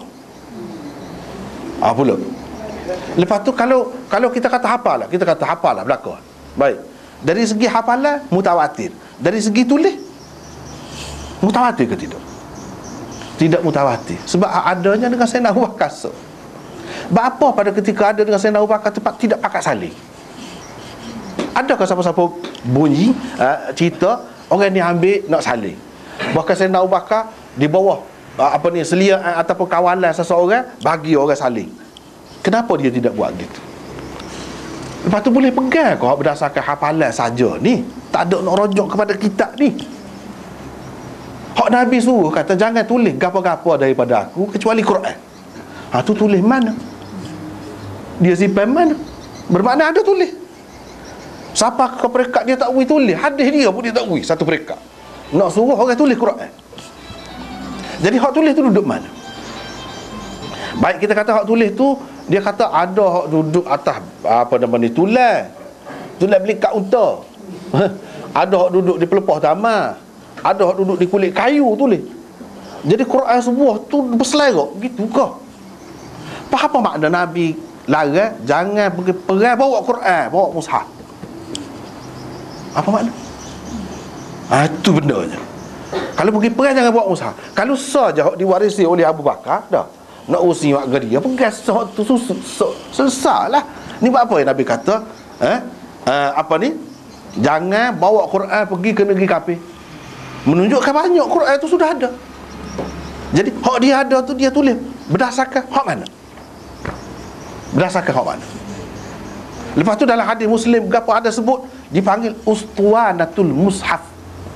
Satu tiang dalam masjid Nabi orang panggil tiang mushaf. Apa makna tiang mushaf itu? Bermakna zaman Nabi dia letak dah mushaf ada dah. Hak pakat pergi salin dengan hak tu. Tak ada kena. Sebab tu jadi tak ada bunyi salin dengan Abu Bakar, tak ada bunyi salin dengan Umar. Dan mungkin ada berlaku dah. Kalau tidak nampak cuai sangat umat Islam dia tak cara gitu mau nak Quran. Berpuluh tahun sampai Sayyidina Uthman tu baru ndai putih je. Sebar. Bukan untuk umum juga. Umum ni pakai hak mana? Tu bendanya. Dah banyak lagi lah hak lain. Jadi sebenarnya itu kekeliruan. Hak tu pun kita bila sampai tepat dia insya-Allah lah. Kita bincang. Jadi itu kemuskilannya. Bermakna Quran ini tidak mutawatir. Hanya mutawatir dari segi hafalan saja. Lepas tu apa ya kalau tidak mutawatir, apa ya kita gomo duduk jaga sangat ni. Dia kita panggil Mushaf Utsmani. Tak boleh tulis lagu dah. Salah. Mengaji di mana-mana, di Azhar ke mana, memang dia kena imla. Quran lain, bahasa Arab lain. Ni tulis lagu ni. Sini kena tulis lagu ni. Salah ni kena wa, bukan alih, bukan lam alih gitu. Apa yang gomo sangat jago? Apa? Rahsia di sebalik tu. Apa yang salah benar kalau nak buat lagu lain? Apa? Ini menunjukkan memang lagu tu dah hak mutawatir dah. Kalau tidak apa ya nak jaga Sayyidina Uthman sampai gitu mau. Kada nak jaga Sayyidina Uthman. Bahkan kalau kita bubuh solat tu lam alih tak berbuta. Solat juga. Tak akan baca lagu lain. Tapi apa tak boleh? Marah gitu mau. Salah. Kena ada lesen suku. Masing-masing negeri ni, apa gitu. Itulah orang panggil mukjizat Quran. Maknanya tulisan dia tu pun mutawatir. Lagu tu. Lebih kemah kita pegang hak tu, lebih yakin. Daripada kita kata Quran ni hanya mutawatir dari segi orang hafal saja. Itu pun apa tu bila tengok dalam hadis tu ada satu ayat tu, minal mu'minina rijalun sadaqu, selagi laqad ja'akum rasulun min anfusikum. Hak tu cakap cari tak jumpa kecuali dengan Khuzaimah seorang ataupun Abu Khuzaimah. Hak tu kita nak kata hak bertulis kau tak dapat tu kau hak apa? Kalau kita sudah nafi dah hak tulis semua tak ada, mana memang tak ada lah hak bertulis dengan dia, tentu dah tidak mutawatir. Kalau kita kata orang lain tidak apa-apa, dia seorang je ingat, oh tu lagi teruk, makna tidak mutawatir lah. Dua ayat tu tidak mutawatir sebab ada dengan dia seorang. Lagu ini menggugat Quran, kemutawatiran Quran. Kalau ada hadis yang menggugat kemutawatiran Quran, hadis itu mesti diketepikan. Itulah bendanya kaedah. Ya, jadi buat apa yang orang kemas juga faham lagu ni, pasal ada dalam hadis. Tapi kaedah kita jangan lupa, akidah Quran tu akidah, mutawatir Quran tu akidah. Kalau ada mana-mana hadis yang menggugat kemutawatiran Quran, hadis itu diketepikan. Tak boleh, kena utamakan ni. Tak sahaya sahih setara mana. Itu pun satu kaedah juga. Satu kaedah juga. Kalau ada hadis yang mengatakan Nabi ni berdusta, itu Nabi ni benar, akidah. Akidah kita kena ketepikan hadis itu. Tak boleh kita kata berdasarkan hadis ni, kalau tidak banyak pun Nabi Ibrahim 3 kali berdusta. Dusta tu tanpa takwil lah gapo-gapo. Dusta lah pelawak. Bukan dengan makna tauriah atau dengan makna gapo. Tak. Dusta. Rosak akidah kita. Tak boleh. Jadi kalau ada hadis yang kata lagu tu, kita kena takwil. Tak boleh terima buta gitu, tak boleh. Sebab apa? Dia bercanggah dengan akidah. Benar Nabi ni mutawatir. Wa kana siddiqan nabiyyatu, Quran tu mutawatir. Kata Nabi Ibrahim ni siddiq. Lagu mana pula kalau ada 3 dusta pun tidak siddiq dah. Bercanggah dengan Quran. Jadi tak boleh. Jadi kalau kita terima ni, jadi orang boleh ragu lah. Jadi dalam masa ni berpuluh tahun ni Quran ni tak ada betul ni. Rekod dia saja je tulis lagu tu. Rekod dia saja, hak dia pilih tulisan. Siapa gitu mau tu maknanya, sedangkan dalam Quran kata la raiba fi. Zalikal kitabu la raiba fi. Tidak ada sebarang keraguan. Apa makna sebarang keraguan? Tengoklah dari sudut mana, dari sudut hafalan. Mutawatir, bukan seorang hafal. Kalau kita tanya orang Kristian, apa orang apa Bible? Tak boleh ya. Tak ada seorang abang. Tak boleh. Padri dia sekalipun, semua orang ngapa Quran baca jak di awal sampai akhir. Boleh tak boleh. Ni beza Quran dari segi hafalan. Dari segi ngaji Quran. Kita ngaji Arab, adakah hak bahas ni hadis sekalipun kita nak baca dengan ikhfa, dengan idgham, dengan iklaq ke apa kau ni? Tak kan? Cara dia. Bahasa Arab lain cara dia. Ikutlah hak prosa, hak puisi ke. Tapi baca Quran ada tajwid. Lagu tu lah dibaca. Bukan seorang dua. Ramah. Mutawatir dari segi cara baca. Mutawatir dari segi hafal, bukan seorang dua. Tiba-tiba tulis ni tak ada. Jadi mana orang boleh ragu dari segi tu. Ya kamu dah bergagomo sangat ni buat apa? Dah bukan hak Nabi. Buat apa? Dia banyak timbul keraguan. Itulah antaranya. Sebenarnya kalau kita nak bicara secara tertib, teratur, mulai panjang. Wallah. Ada lagi soalan? Ya. Pasal saya nak belajar agama, kita nak cari guru tu dia belajar sanak dia sampai kepada Nabi. Macam mana? Maksud kita nak belajar agama, guru kita tu dia belajar guru dia tu sanak dia sampai ke Nabi. maksudnya syarat kau mana? Syarat kau atau macam mana? Dia tak ada syarat lagu tu. Tak ada syarat lagu tu. Cumanya kalau macam sekarang lah, zaman sekarang ni, kita ngaji hadis sekalipun, sanad-sanad ni untuk berkat saja. Benda ni sudah ada gini dah. Kitab tu sehudah, kitab Bukhari kau gapo, kau kata dunia ada berlaku. Bukan sebuah rumah lah ada. Boleh dikatakan ada berlaku. Jadi bagi kita sanad itu untuk ambil berkat saja. Dan untuk membukti, sebagai bukti kita orang Islam ni berbeza daripada orang lain. Bukan makna semua ilmu, segala ilmu fiqh kau gapo kena sanad lagu tu diambil daripada tu, dia nak bertiman tak sampai ke Nabi juga tu pun. Apa yang gomo gitu semua. Jadi semua maklum. Kitab ni, kitab misalnya kitab Imam Syafi'i, maklum. Cukup dah lah setara tu. Tak perlu sanad. Nak baca tu siapa, kita tak boleh pakar dah kalau kita tak tahu sanad. Dah tak ada siapa dia syarat gitu. Bahkan kalau kita ni Bukhari ni, kalau kita tidak terima secara sanad pun, hadis dia tu kita pakar. Oh yalah, dah tu boleh dah, tidak syarat sanad. Benda ni pengajaran dia tu kita pakar. Itulah yang dikehendakinya. Cuma mengaji secara sanad ni tradisi. Tu nak jaga tradisi. Tradisi ni ada pada orang Islam. Orang kafir tak ada. Begitu sekali orang kita ni gomo nak jaga hadis Nabi ni sampai setara tu. Tidak kata syarat apa tak sah. Kena tok guru ijazah dulu. Ada. Dengar hadis sekali, pakar selalu, boleh dah. Bahkan gitu lah. Sepatutnya. Tak ada syarat-syarat apa-apa, tak ada. Orang yang mensyarat gitu tak kena. Cuma mungkin dari satu sudut ada kelebihan gitulah. Tak adalah terhentinya kepahaman agama ni dengan cara tu, tak ada. Wallahualam. Lagi Ustaz, Ya. dengan tulisan ni kan. Dikatakan dulu apa dia, Zaid bin Sabit tu diberi amanah untuk menulis Quran tu dah. Lepas tu setiap ayat tu mesti mempunyai 3 orang saksi. Tu macam mana betul? Ajar panjang. Sebab tu kata panjang memang kalau kita bincang tu kan. Dia satunya benda hak muskil, bapa dalam ramai-ramai tu pilih Zaid bin Sabit. Tu so muskil. Nah, padahal Zaid bin Sabit ni dia bukan muhajirin, Ansar. Baik, sebelum Zaid bin Sabit tu tak ada tulis kau sahabat masa Mekah tu. Zaid bin Sabit ni jumpa dengan Nabi masa di Madinah. Bukan dia Ansar. Kalau nak kira orang hak patut tulisnya, Ibnu Mas'ud ada, Sayyidina Umar ada, ramai lah. Kalau kita kata Sayyidina Umar dia meretah tak apa nak dah lah.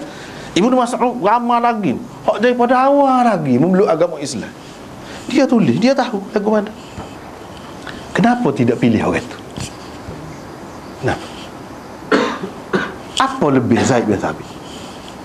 Panjanglah pula ceritanya pulanya. Cumanya yang muskilnya jadi seseorang yang sebelum pada tu tak ada tulis. Jadi, baik, kalau dia tulis tu dia ada dah kau panduan Zaid bin Sabit. Ada dah kau? Kau dia baru tulis pada ketika tu. Kalau baru tulis pada ketika tu, hak kata tulis dah Nabi kata larang bawa Quran pergi negeri kafir tu, lagu mana? Mana tak ada orang dia baru tulis. Kalau dia tulis tu ada dan dia berpandukan hak mana? Hak tu kita tak tahu. Hak mana? Dalam banyak-banyak. Dan hak banyak-banyak tu masing-masing ikut serah tulis kau. Kau ada panduan. Sebab tu kita kata sebenarnya panduan ada mushaf hak dalam masjid Nabi dah. Hak orang panggil ustuanatul mushaf. Pakat duk tiru hak tu dah. Jadi hadis Zaid bin Sabit itu cerita kemudian. Benda itulah yang dipertikaikan oleh ulama tu. Sebab nampak tergugak Quran tu. Hak sebelum pada ni siapa dia tulis? Dia tulis tu mana tak ada panduan langsung kau. Kau ada dah. Ada hak mana? Nak tahu. Hak mana? Mana zaman Sayyidina Abu Bakar berdasarkan hak dia tulis semata-mata. Hak tu je. Lepas tu senyap situ. Apa yang tak suruh kata semua orang tulis hak ni hak betul. Hak lain bok. Ada ke lagu? Tak ada, senyap. Siapa zaman Sayyidina Uthman berapa puluh tahun.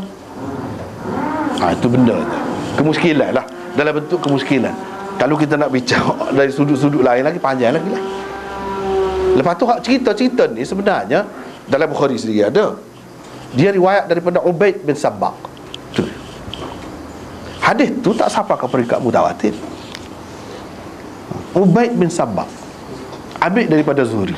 Seorang tu riwayat. Nak lawan hak mutawatir. Seorang tu. Ubaid bin Sabbaq tu kecil sangat lagi. Ketika Zuhri nak mati, Zuhri yang riwayatkan. Nasabah ke itu? Bapa Zuhri tak jumpa anak murid dia. Ramai lagi anak murid dia hak lainnya. Imam Malik kau anak murid dia orang lain. Hadis itu hadis ahad. Bila hadis ahad dia lawan dengan mutawatir, tak boleh. Itulah kaedahnya. Secara ringkas, Ubaid bin Sabbaq sahaja yang meriwayatkan hak tu. Hak cerita Zaid bin Sabit gapo tu. Itulah benar. Sebab tu ulama pertikaian tu. Dan kalau kita pertikaian salah kau. Sekarang ni nak jaga hak mana? Nak jaga hadis sahih. Kau nak jaga Quran. Mana lebih penting?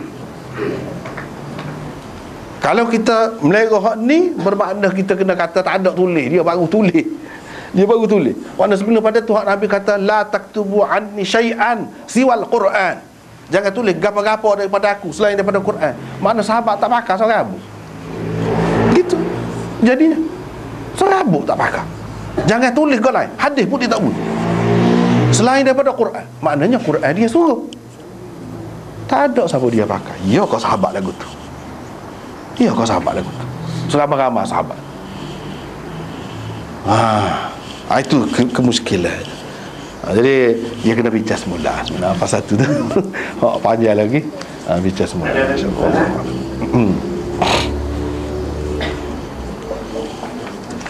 Baiklah, sebenarnya tak ada soalan. Sebelum kita nak majlis, saya ingin mengingatkan sekali lagi buku apa ni lama yang telah dikeluarkan oleh Yang Kuasa Maulana negeri sini. Hak baru pada. Yang baru pun ada macam terjemahan perumahan Bupati daripada Dr. Hati Musa ni yang dibuat oleh Maulana sendiri. Boleh berurusan dengan Linda atau Rumah Hazim. Dan tu buku-buku ada sini yang lain pada tentang Kalimat Muhammad, Khalifah Rashid yang teraniaya, Syiah, Syiah, Syiah. Ada lagi beberapa naskah. Boleh tuan-tuan ini melalui Linda Rumah Hazim. Dan sekiranya ada siapa yang masih lagi ingin menerima kepada saudara kita minggu depan yang memerlukan bantuan untuk anaknya yang mengidap jantung lubang itu di melalui pemeriksaan dan perubatan di IJN kita berikan di sini juga dalam dengan itu mari kita sedari, mari kita dengan Allah dan